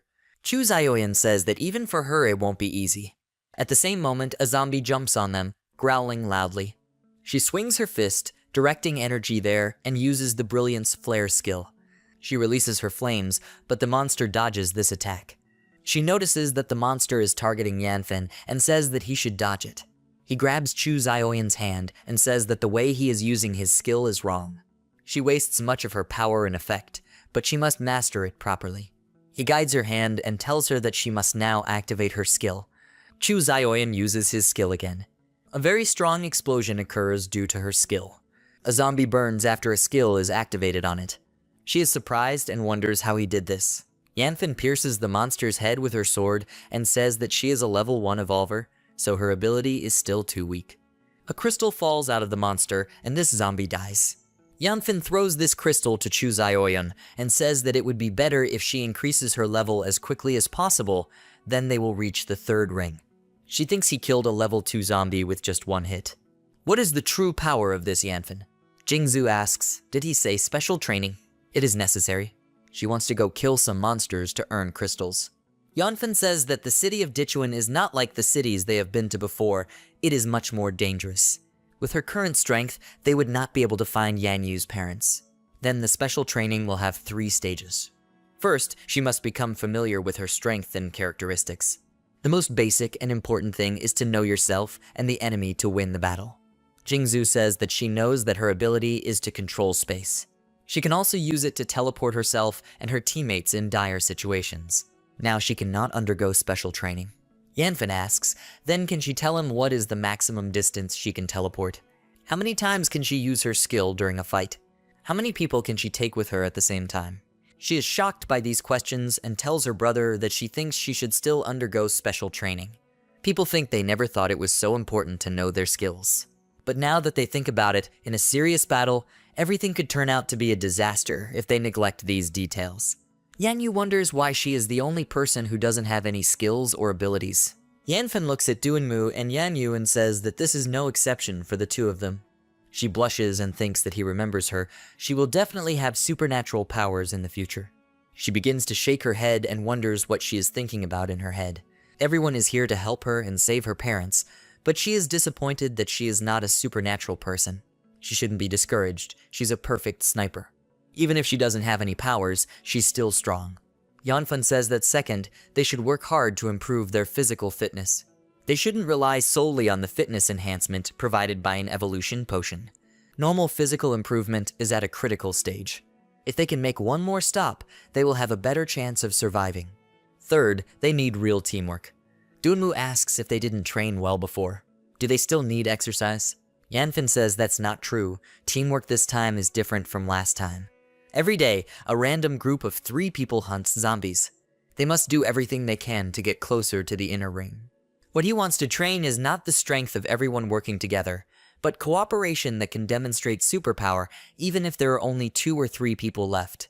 According to different combinations, abilities and ordinary people can be mixed and matched with each other, creating different tactics that can be adapted at any time. Lin Mayo-chan asks, what does this mean? Should they all act separately? Yanfen agrees and says that they really should act separately. It is impossible for him to use all of their team's trump cards at once. At all times, they must keep the fire burning so that the organization will continue to grow. She thinks he is right because they don't know what kind of opponent they might face, but there is hope when there are reinforcements. The Chu sisters think he has thought well, and it seems that as long as he listens to his words, he will be able to survive the last days. Yanfen says that if they have no objections, the first round of special training will begin tonight. Group of Duanmu, see Nan and Chu Zaiyan. Group Yan Yu, Lin Maochun, Jingzhu. Chu Zaiyan will stay at the base and count the weapons, equipment, and personnel list to report to him. Everyone loudly agrees with this. Jingzhu approaches his brother and asks what he will do. Yanfen says that naturally he has his own things to do. Some time later, he walks along an empty city street alone. He thinks that now special training has begun, and he too must do his job. He carefully memorized the route throughout the day. This is the shortest route to the inner ring. After some time outside the 3rd ring, Yanfen looks around and thinks that there will be 3rd level zombies within the 3rd ring, so mutant creatures must be indispensable. Although Mr. Leopard has collected a lot of things, after all, they are all low-level materials. If he wants to upgrade the team's equipment, he will have to hunt down several high-level mutant creatures. However, he is very surprised by something he sees. He notices some kind of animal that is surrounded by an electric field. This monster runs past several zombies and throws them aside, heading towards the 2 guys. Yanfen jumps out of the window of the house in which he was hiding. He swings his sword and says that it just so happens that wild boar teeth are an excellent material for forging. The mutated boar with a crystal in its forehead immediately turned around at the sound of his voice. This monster strikes with its head, but Ko Yanfen manages to dodge this attack while flying. He thinks it is a beast, at least a level 3 mutant. He must treat it with caution. He swings his sword filled with strong fire energy. He strikes and collides with the tusk of this huge boar. He wants to know where his limit is with a 2nd level physical body and various 4th level weapons. The monster pushes him away and throws him above himself. Yanfen flies and thinks that this beast's strength is approaching the top of the 3rd level and has almost reached the 4th level. This beast ate a lot of zombies. This beast wants to use gravity to penetrate his body. It seems to have killed many opponents with this method. This monster is actually wise. Perhaps evolving to the 4th level will not be so easy. Yanfen smiles and says that unfortunately, he doesn't have a chance. As he falls, he points the tip of his sword at the face of this monster. His sword plunges into the head of this huge beast. Yanfen holds the hilt of the sword that is stuck in the monster's head and says that an attack like this is useless against him. The slightest movement to avoid things like attacks he had practiced countless times in his previous life. He plunges his sword even deeper and says that he will accept his crystalline core. This attack causes a very bright flash of light to appear, and the monster screams loudly in pain. The monster strikes and pushes Yanfen high up. He lands and watches his opponent from afar. He says that when he died, he still had the strength to overthrow him. He has some abilities, but the 3rd level is the 3rd level. He is surprised when he sees something in front of him. The monster screams very loudly, releasing strong energy around itself. Yanfen looks at it and says that this is the light of evolution. This beast is now evolving to the 4th level. He thinks that in his past life, he also heard that some mutant creatures evolved in battle due to their strong will to survive and were angry. He did not expect to see such a phenomenon here. The monster begins to quickly run towards him, surrounding itself with energy and growls loudly. Yanfen looks at this and thinks that this monster will evolve to the 4th level. If the evolution is successful, then this beast's physical ability will skyrocket and supernatural attributes will most likely appear. In that case, even if it was him, it would be a tough battle. But now he can only get 1 red crystal if he kills him. If he waited until the beast was refined, he would receive an orange crystal worth 1,000 red crystals, and the material from its fang could be used to craft higher level equipment. The monster turns away from its target upon noticing the energy projectile above it. This projectile hits the monster, and a very strong explosion occurs. Yanfen covers his face with his hand and realizes that it was a bazooka, and someone is coming here. The guy standing on the roof tells his brother that today they have a big harvest. This red crystal is enough for them to change a lot. Next to this guy is a man with a bazooka in his hands and shells behind his back. Yanfen notices them and asks if he should tell these people that he was the one who brought the monster. This prey is already half dead. They take the opportunity to kill this monster and want to get his prey. The man fires a bazooka shot and asks if this beast belongs to him. Then it all depends on whether he has the opportunity to leave here alive. The projectile fired by this man flies not at the monster, but at Yanfen, who stands still. He cuts through the shell and asks, "Is this a death sentence?" The shell he just cut in half explodes behind him. This greatly surprises the 2 guys standing on the roof. The guy apologizes and says it was a misunderstanding. He is very sorry for his brother. He acted recklessly. But this level 3 mutant wild boar is actually killed by them. They can divide the spoils 6-4. The man asks his brother, is he crazy? So he wants to split this guy 40%. He's alone, so they might try to kill him. The guy says he should shut up. Hadn't he just been convinced of his skill? It seems to him that he is probably a new master from some organization. As soon as they head towards him, it will be the end for both of them. Yanfen refuses and says that he will get 90% and they will get 10. The man is surprised by this and asks loudly, 40% was normal for him, but he wants the whole 90. The guy tells his brother that this is too much. Yanfen says that they stole his loot and want to take more than half for themselves. Isn't this already too much? He thinks that he has been putting it off for so long, and nothing has appeared that it seems like there are only 2 of them in this group. The man loads his bazooka and says that since he wants to take something with him, he, Lao Tzu, will kill him with 1 shot. He can't believe he can stop another one of his shots. Yanfen begins to run very quickly towards them. Finding himself in front of him, he broke his bazooka with 1 blow. Lao Tzu was very surprised by this and tells his brother that this guy's weapon is unusual. The guy says that he sees this, he didn't need to talk about it. Yanfen swings his sword filled with energy and, about to attack the guy, says that it's all over. The guy smiles slyly looking at this and stands still. Yanfen struck, but the guy protected himself with a barrier created by his ability. This greatly surprises him, and he asks if he was really able to block his blade. Does he have the 3rd level ability Iron Sand? The guy modified his hands and says he's right. Now that he knows, is he ready to kneel and beg for mercy? In this area around the 3rd ring road, no one dares to provoke him like that. But now it is useless for him to kneel and beg for mercy. He had seen the most shameless people in his life mock his brother. He strikes with his modified hand and says that even if he is a rookie who has been trained by a large organization, he must die here today. Yanfen strikes the barrier again and wonders, is this the best fighting force on the periphery of Dichuan City? However, he had to admit that this group of guys were a bit capable. With his blow, he was able to destroy the barrier surrounding this guy. He swings his sword, about to attack again. The guy runs, hitting with his hand, and says that he is not afraid of him. Yanfen strikes with his sword and pierces this guy's body. The guy also struck with his hand and says that it's no wonder he's so confident in himself. It turns out he's wearing protective gear. He was unable to break through Yanfen's defense, and his hand emits a glow. The guy's body was transformed into sand where the sword hit, and he says that unfortunately for him, his heart can also be turned into iron. He cannot kill him, and he still wants to continue fighting. Yanfen says that understanding the enemy's weapons and skills is a mandatory course in recent days. For such a reckless person like him to survive to this day is incredible luck. He swings his sword filled with energy and was able to wound this guy. He says that unfortunately his luck ran out when he met him. His weapon is better than he thought. The guy rolled his eyes because of the pain and screamed. Yanfen raises his sword and says that it is almost time to leave. Laodasu is very worried and loudly calls for his brother. Yanfen strikes with his sword and seriously wounds this guy. He smiles, anticipating his victory and looking at the guy. However, the guy survived. He raised his hand and directed his energy there. Unexpectedly, Yanfen was wounded in several places on his body. The guy asks, did he not expect this? His blood can also turn into iron sand, even if it is sprayed out of his body. This is his miscalculation. After that, the guy fell to the ground and died from loss of blood.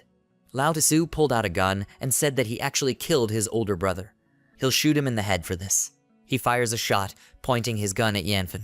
He stands still and looks at the bullet that is flying at him. With a swing of his sword, he destroyed this bullet and was not hit by this shot.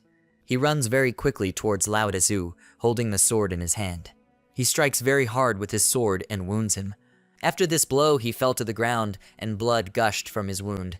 Yanfen takes out a healing potion from his ring. He drinks it and says that unexpectedly, there will be people who are so skilled in using the abilities in the 3rd ring. It seems that if they want to enter the inner ring of Dichuan City, they need to greatly strengthen their forces. He only has 1 healing potion left, and will have to stock up on that from the merchant next time. Sometime later, he knocks on someone's door. Chu Zioyan opens the door and is about to say something, but stops when he sees Yanfen. She is surprised to see his appearance. She says that he has finally returned.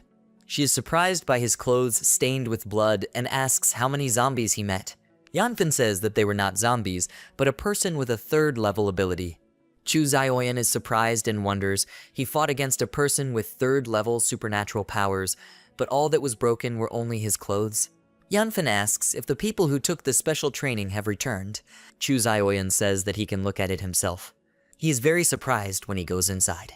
The wounded Chu Zioyan are sitting on the floor. Sinan was badly beaten, and a metal object was stuck in his body. Duanmu was also injured and is trying to help him. Yanfen is surprised and asks what happened. Where is Lin Myochan? Chu Zioyan says that they still haven't returned. Chu Zioyan cries and says that Sinan was seriously injured because he tried to protect them. It's all her fault. Duanmu says that they met 2 zombies at the top of the 2nd level. After fighting so hard, they barely managed to win, but Sinan was also seriously injured to protect them. He says that he will not die so easily because he is very fleshy. It didn't live up to his expectations, did it? Yanfen says he did very well. He hands the healing potion into Duanmu's hands. Sinan is surprised and wonders, is this a healing potion? It must be very expensive. Everyone thinks that he is a stupid bore, but Yanfen is the only one who is so kind to him, so he decided to follow him all his life.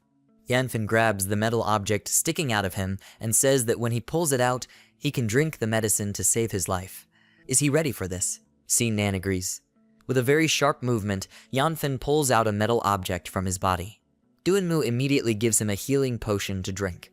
He looks at them and says that Si Nan will be fine for now, but he still needs to wait for Ling Mayachun to return if he wants to fully recover. Duanmu turns to him and says that they were not with them, they went to the northeast. But it was almost 3 o'clock in the morning and they had to return. Yanfin says that he is afraid that they have encountered something. He will go look for them, and she must take good care of Si Nan. Duanmu agrees with him. He goes in the direction that she told him and meets 2 zombies on his way. Yanfin quickly deals with these monsters using his sword.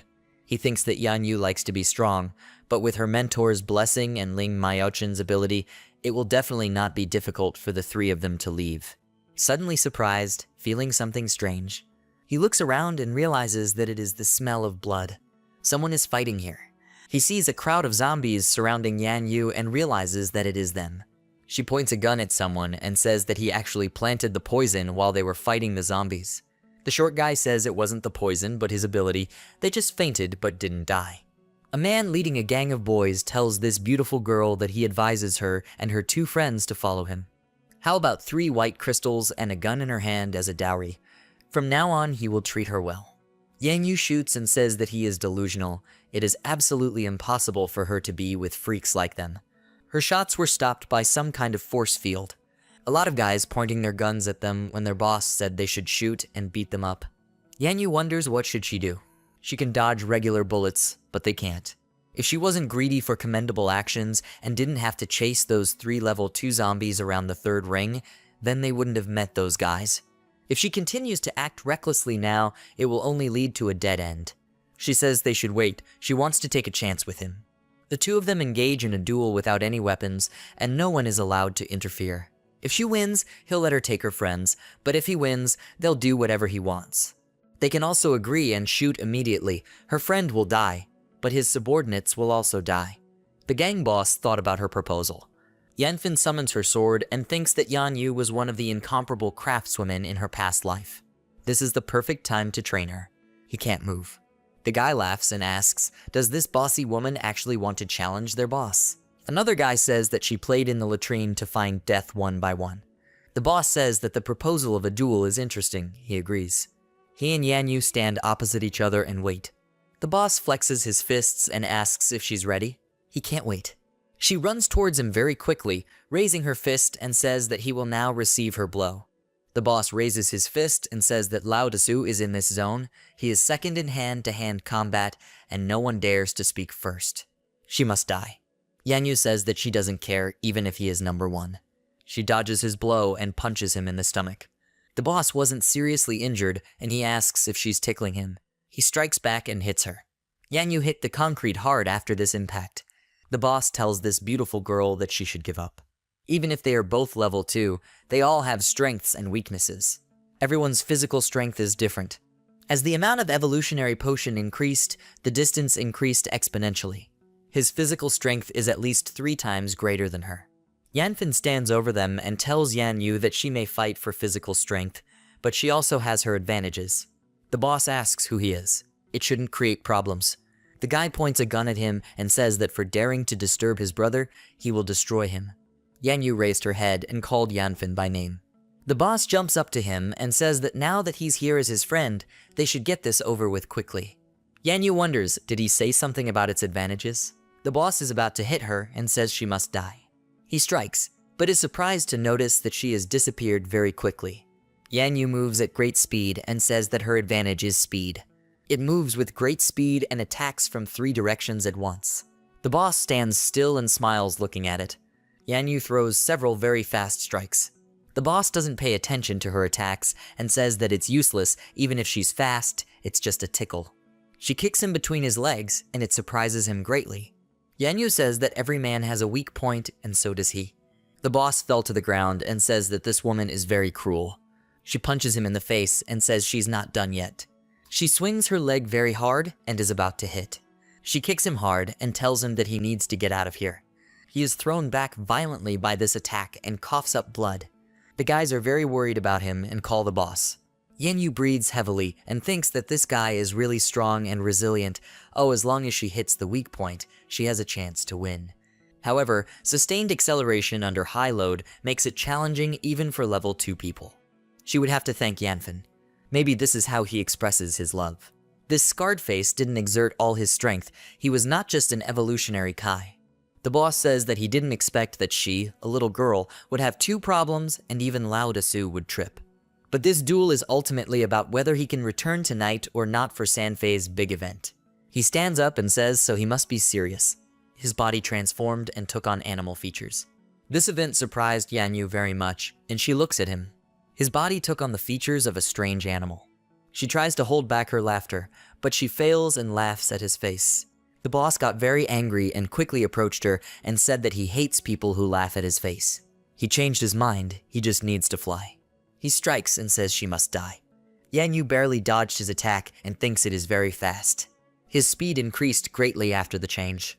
The boss looks at her and smiles. He kicks and asks if she really thinks she can avoid a second kick after the first. Its speed is already 3 times higher. Because of this attack, she is thrown back very strongly and crashes into the wall. Yanyu thinks that the effect of the ability also increased his speed. The boss goes to her and says that it is time to send her to reincarnation. He grabs her by the throat and lifts her up. He swings his other hand and says that she need not worry, he will leave her corpse hot. Yanyu watches him throw a punch and thinks, if this punch hits her, she will die, right? Will she really die? She plunges into her childhood memories. She climbed a steep wall and thinks that she can't do it anymore. Her hands are shaking. Her whole body is shaking, and she thinks that she is going to fall. She will fall and die. She should not be angry with the coach. He should wear protective equipment and a safety rope. People look and say that someone is climbing without a safety rope. What is he going to do? Does he want to climb to the top? Yanyu cries and asks her father, is he here to save her? Her father says that since she chose to go upstairs without protective equipment, she is responsible for her decision. She must reach the top point and continue climbing. This gave Yanyu strength, and she says that she will not regret her decision. In present time, she thinks she will try harder. She still has comrades to protect, and there's no way she can lose to him. She gets out of the grip and wraps her legs around her boss's arm. It begins to twist, and it greatly surprises him. The boss hits his face on the ground and asks, is there some trick here? Yanfen thinks that of course he misunderstood her. None of the people who could become peerless rulers in a previous life are stupid. Yanyu twists and breaks the boss's arm, after which he screams in pain. He swings his other hand and says that she should leave his hand, he wants her to die. Yanyu jumps and dodges his attack. She grabs another hand and says that now he will also lose his second hand. She immediately breaks his hand. He begins to scream very loudly because of the pain. Yanyu grabbed the knife and held it up to his face and said that he lost. The boss asks her not to do this, he gives up. She says he can now cash out his bet. He must let them go. The boss agrees and asks her to leave him. Yanyu wonders if she defeats the enemy with such a cunning method, will Yanfen look down on her? He stands over her and calls her. He smiles and says she did a good job. Yanyu smiles as tears begin to flow down her face. She thanked him for this. The eyes of the boss lying next to her light up, and she looks at him. She is going to bite her and says that she will die. Yanyu is surprised to see this attack. Yanfen saved her by piercing him with a sword and says that she is his person, and it is not for him to decide whether she lives or dies. The boss is very scared and asks him not to do this. Yanfen struck with a sword and says that he doesn't have to beg him. He deceived her, so he doesn't have a chance. The guys start running away and say that their boss is dead. They have to get out of here. The guy says that his older brother was killed by these monsters. How is this even possible? His body is shaking out of fear. Yanyu points his finger at him and says that this dwarf has supernatural powers and can stun people. It was he who brought them to a critical state. He must deal with it. The guy kneels down and calls Yanfen his new boss. He says that in the 4th ring, there is a person who will win.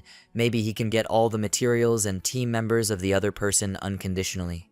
Yanfen puts away his sword and says that he has no shortage of brothers, so he should leave here. The guy raised his head and asked the boss if he didn't need him. He killed Scar, and he has such a useless ability that he probably won't even be able to eat. He knelt down again and asked the boss to take him in. Yanyu says that this guy is their enemy. Yanfen thinks that he can use the Rosemary profession to fight Zio Hao, and he can give him some help.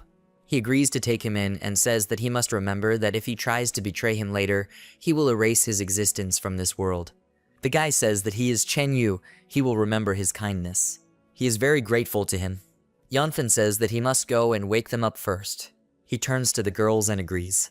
Yanyu is surprised and asks what he is going to do. Yanfen asks if she is sure that she can return to the camp on her own after all this. Yanyu walks past him and says she can. She begins to fall due to loss of strength and thinks that even if she is tired, she wants to show him that she is strong and reliable for him. Yanfen silently looks at her lying on the ground in front of him. Yanyu blushed because of this and thinks that it is over, she has lost her face. He approaches her and asks is he needed to take care of her now. Yanyu is very embarrassed when he picks her up. Yanfen says she should stop being stubborn. Once Chen Yu awakened Ling Maiyachan, she would heal her in the blink of an eye. At the same moment, he snaps his fingers and releases pollen from the energy. His energy gets to the girls and they wake up. Yanfen approached them and asked if they woke up. Jingzhu asks why they were sleeping. Weren't they chasing zombies? Lin Maiyachan says that the last thing she remembers before losing consciousness was the strange smell of rosemary. Chen Yu bows and asks them to forgive him. He was the one who used his power to put them to sleep. Yanyu says that everything is fine now. They killed 2 level 3 zombies and successfully collected the crystal cores. Jingzhu is surprised and says that they really did it. She notices her brother and asks why is he here. Yanfen says he checked to see if she was training correctly. By the way, this guy will be their teammate from now on. Chenyu says that it turns out that she is the boss's little sister. No wonder why she is so cute, she looks like a goddess. Ling Maiyachan thinks that Yanyu is injured. She must have fought while they were unconscious. And this guy must be one of the enemies that Yanfen dealt with.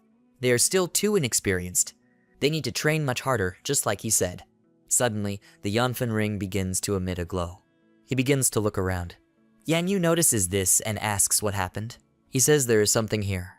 Yanfen thinks that there has been no reaction with the ring so far, but a traitor appeared out of nowhere. Is it possible that this could be a rare random traitor? He tells Ling Maiyachan that she must quickly treat Yanyu's wounds. Jingzhu and Chen Yu will remain to guard them. He will go and look there. He agrees with the boss and says that if anyone wants to harm these ladies, they will have to step over his corpse. Lin Maiyachan thinks that he will be a big headache. Jingzhu grabs Yanfen's hand and tells her brother that she will go with him. She can help him if something unexpected happens. He asks if she is confident that she can protect him. King Zhu laughed and said that she is much stronger now. Yanfen thinks that he hasn't spent time with her for a long time. Even though she looks normal on the outside, on the inside she must be worried about the apocalypse. So this time he will take her with him. He says she should stop this. He's not going to leave her, so she doesn't have to worry. Jingzhu agrees with his brother. She lets him go and they walk together. Yanfen says that she should be quiet, there might be zombies or even monsters here. He opens the door and enters the room in which the merchant stands.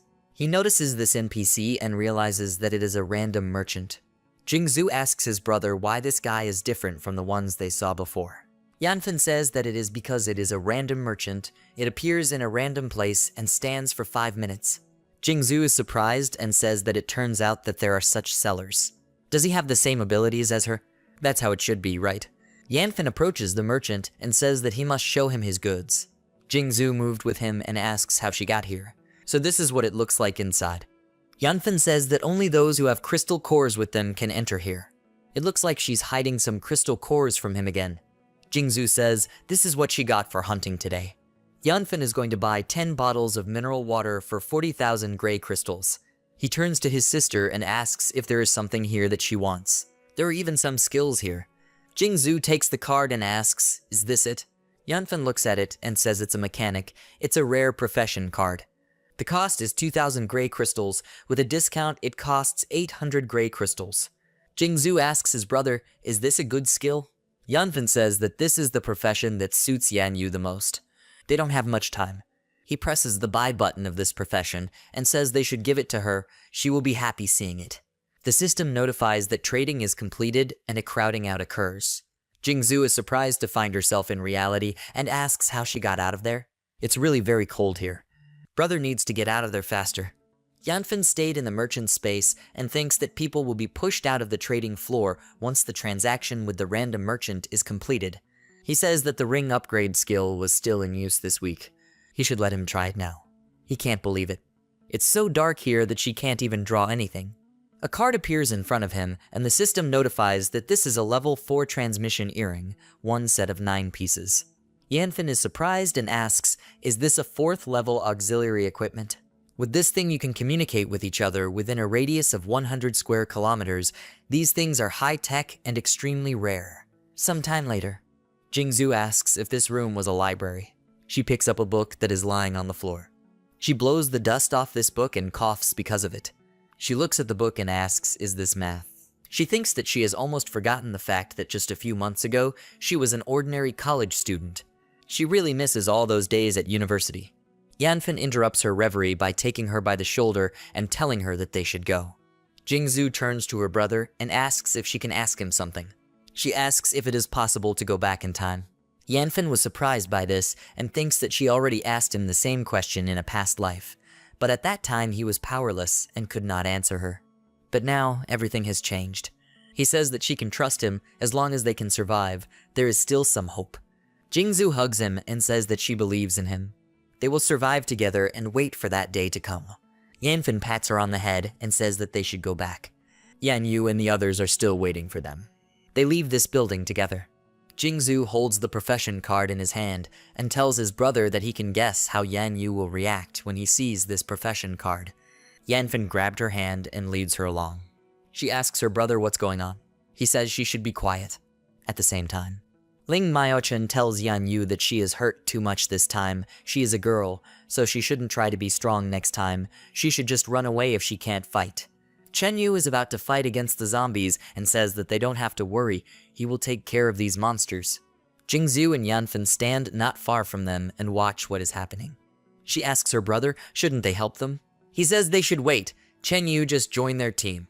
He wants to see if he will betray them in the future. Ling Maochen uses his energy to begin healing the wounds. Yan Yu asks, is she okay? She's feeling better now, so how about we wait a little longer? Lin Maochen refuses and says that everything is fine. But later they will have to contact others for their safety. They cannot tell what enemies they might encounter along the way.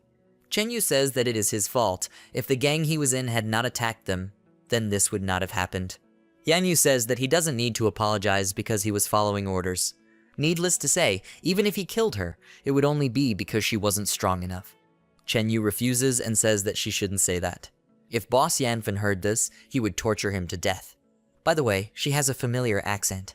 Is she originally from Dichuan City? Yan Yu agrees and says that they just returned here to find her parents.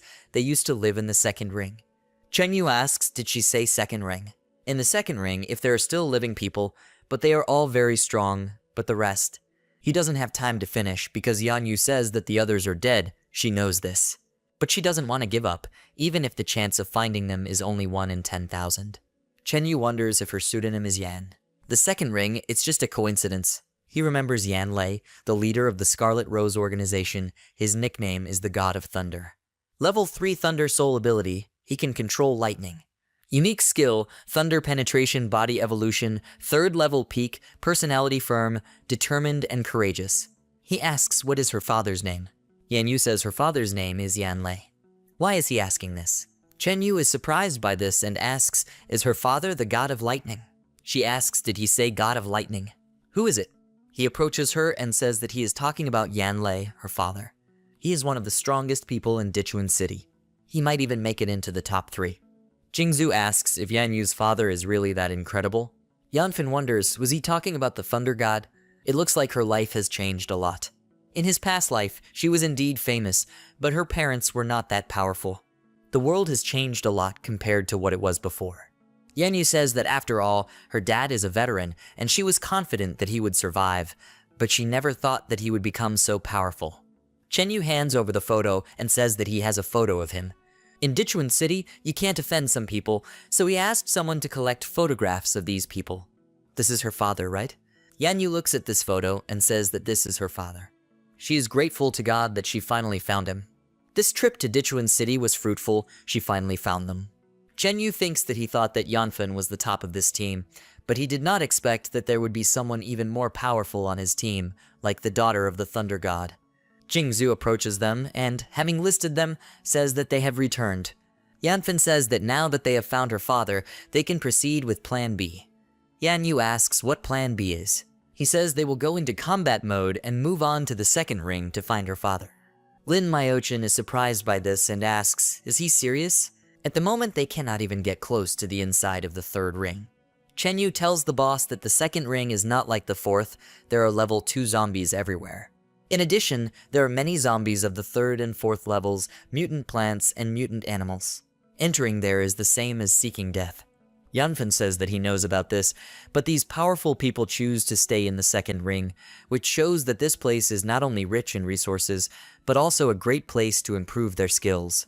He thinks that he can also get close to Xiaoao, but he doesn't know how strong this guy is now. After all, he is extremely talented and has a strong patron.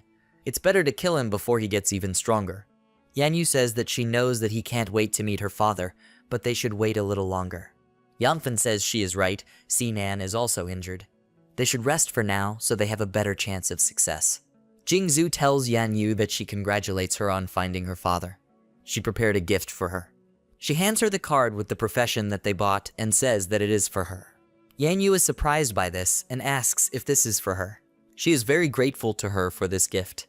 Jingzhu says she doesn't need to thank her. It was her brother who told her that a mechanic was the most suitable profession for her. Yanyu looks at Yanfen and thinks that he really kept his promise. She will definitely repay his kindness in the future. She took this card and immediately activated it, causing strong energy to appear around her. She opens her eyes filled with energy. Yanfen says a mechanic can understand and operate all kinds of equipment in a very short time. And now she must lend him her pistol for a minute. He picks up this gun with his energy and thinks that this frozen bomb he got earlier, if he uses it now, then it can increase the capabilities of this gun.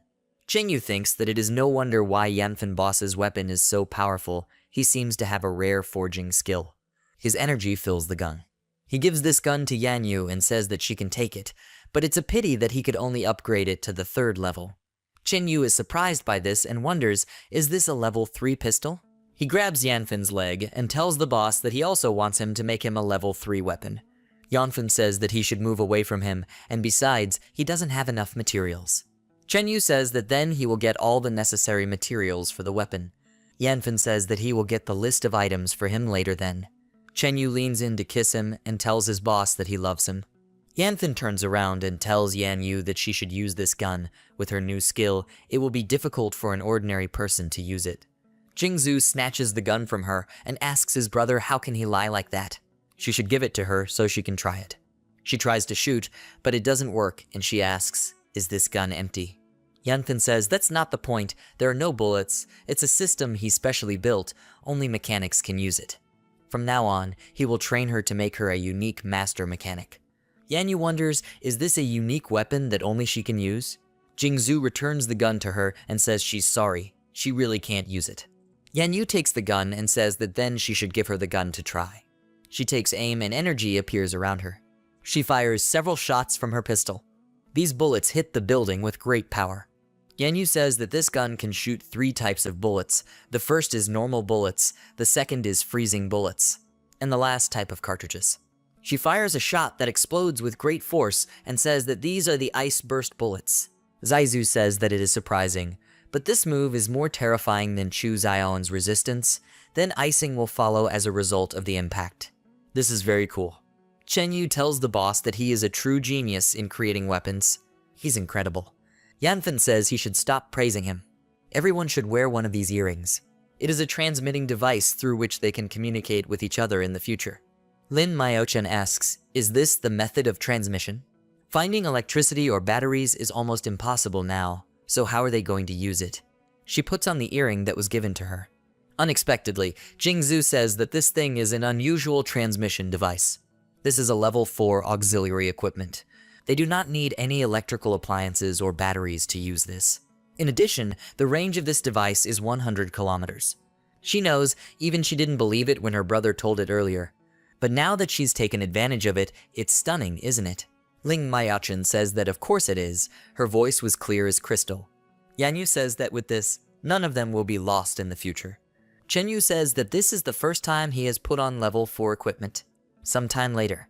Yanfen says that according to their plan, Chenyu, who has been to the 2nd ring before and has control-type abilities, will lead the way and they will follow him. In addition to this, Chu Zioyan, Si Nan and Zishi will remain at the base. They will be responsible for training the other team members and gathering supplies while they are away. Chu Zioyan wonders, is he still worried about them? Chu Zioyan asks why they don't take her sister with them. Sinan asks if he is too weak to go with them. Yanfen says that it's just the opposite. Su Zioyan has the Flame Soul, the strongest offense, while Sinan has the strongest defense in their team. Moreover, Chu Zioyan was the former leader of this group, and it would be much easier for her to take command of this base. Even in case of emergency, they can easily control it, so they are his best choice to protect the base. Chu Zioyan and Sinan say that if this is the case, then they will never let him down. Yanfen says they should leave then. All team members happily agree with him. Yanyu looks at her father's photo and thinks that she will meet him soon. She misses her parents very much. Some time later, Chenyu goes and thinks that Yanfen knows that the inner ring is much more dangerous than the outer rings. But nevertheless, he assigned him to be the leader. He feels like it's testing his skills, so he shouldn't miss this opportunity and do his best. As expected from the boss, he really makes him admire him. He stops in front of a ruined road and is surprised to see something. He thinks it's all over. The road ahead has collapsed. All their plans are now ruined. He can't let it end like this. Someone comes to him and asks where he is going. Several guys stood in front of him. Tianzhen, 3rd level middle class evolved, 2nd level low class bronze body. Zio Ao, evolved 3rd level peak, 2nd level cold flame peak ability. Zheng Yun, a middle class 3rd level evolved, a 2nd level ability, a middle class sword demon. Kanazawa, evolved 3rd level top class, 2nd level ability, middle class explosion. Tianzhen asks, is he looking for merchants like them at this time of night? Chenyu says that's not true, he just went out to find food. He thinks he feels this pressure. They are most likely even stronger than Boss Yanfen. Tianzhen strikes and says that his face is like the face of a villain, so he should let him fulfill the will of heaven and eliminate the source of evil. He lands a strong blow on Chenyu's face. At the same time, Dunmu tells Yanyu that they left most of their food supplies at the base, so they should try to gather some food while moving. Yanfen might not remember this, so they shouldn't bother him. Yanyu says that she understood her. Unexpectedly, thanks to the earrings, they all hear Chenyu's screams. Yanfen realizes that something has happened to him, and it surprises him. He starts running and says everyone should hurry up and run. Jingzhu tells his brother that it will be too late if they act like this, so he should let her use her abilities. They leave together, and she says that now she can only take one person, so she will take her brother first. Yanfen says they can catch up with them. Yanyu says that she can carry her, since she is a level 2 evolved, she can run faster. Dunmu refuses and says that she should take Ling Myochon with her. If an attack occurs, the healer will be much more useful than her. Some time later, Zio Ao asks, does he have Rosemary ability? This is a pretty good ability, it's just a shame that its level is too low. It is no different from the garbage in front of them, but he has to admire him for fighting back even after all those beatings. Chenyu says he won't get away with this. His boss is on his way here, he can kill the level 3 zombies. It can kill even level 4 zombies in a matter of seconds. So once he gets here, he'll be the end of them all. Yanfen peeks around the corner and notices Zio Ao holding Chenyu. Jingzhu tells her brother that he doesn't have to worry, she has a way to save him. Zio Ao lifts him off the ground and asks, did he say boss? He will kill him too, just as he will kill him. He throws Chenyu to the ground and releases very strong streams of energy. He coughs up blood from hitting the ground. Zio Ao concentrated his energy in his hand and asked how dare he threaten him. Now he must go to hell and wait there for his boss. Yanfen says loudly that he should let him go. This makes Zio Ao stop his strike. He turns around and looks at him. Yanfen looks at him with a very angry look. Jingzhu appears next to Chenyu and says that they are here to take him away. She tells him to get up, and he wants to tell them something. Zio Ao concentrates his energy in his hand when he notices this and asks, do they want to escape? It won't be that easy. Jingzhu notices this and realizes that this guy is very fast. Will she really not be able to make it on time? Zio Ao stops, noticing that something is approaching him very quickly. He jumps back and tries to stop. Yanfen stands behind him and says that it looks like he missed his wrist. Zio Ao turns to him and says that his skill is very fascinating. He never expected to come across something like this here. He stands up and says that it looks like his journey today was not fruitless. Looks like they'll be able to move their muscles tonight. Kanazawa tells the brothers that they can have some fun. Tianzhen says that then he will be the first. Jingzhu tells his brother that now that they have saved Chenyu, they should hurry up and get out of here. Yanfen refuses and says that she should take him to Ling Myochun and heal his wounds. He needs to talk to them about something.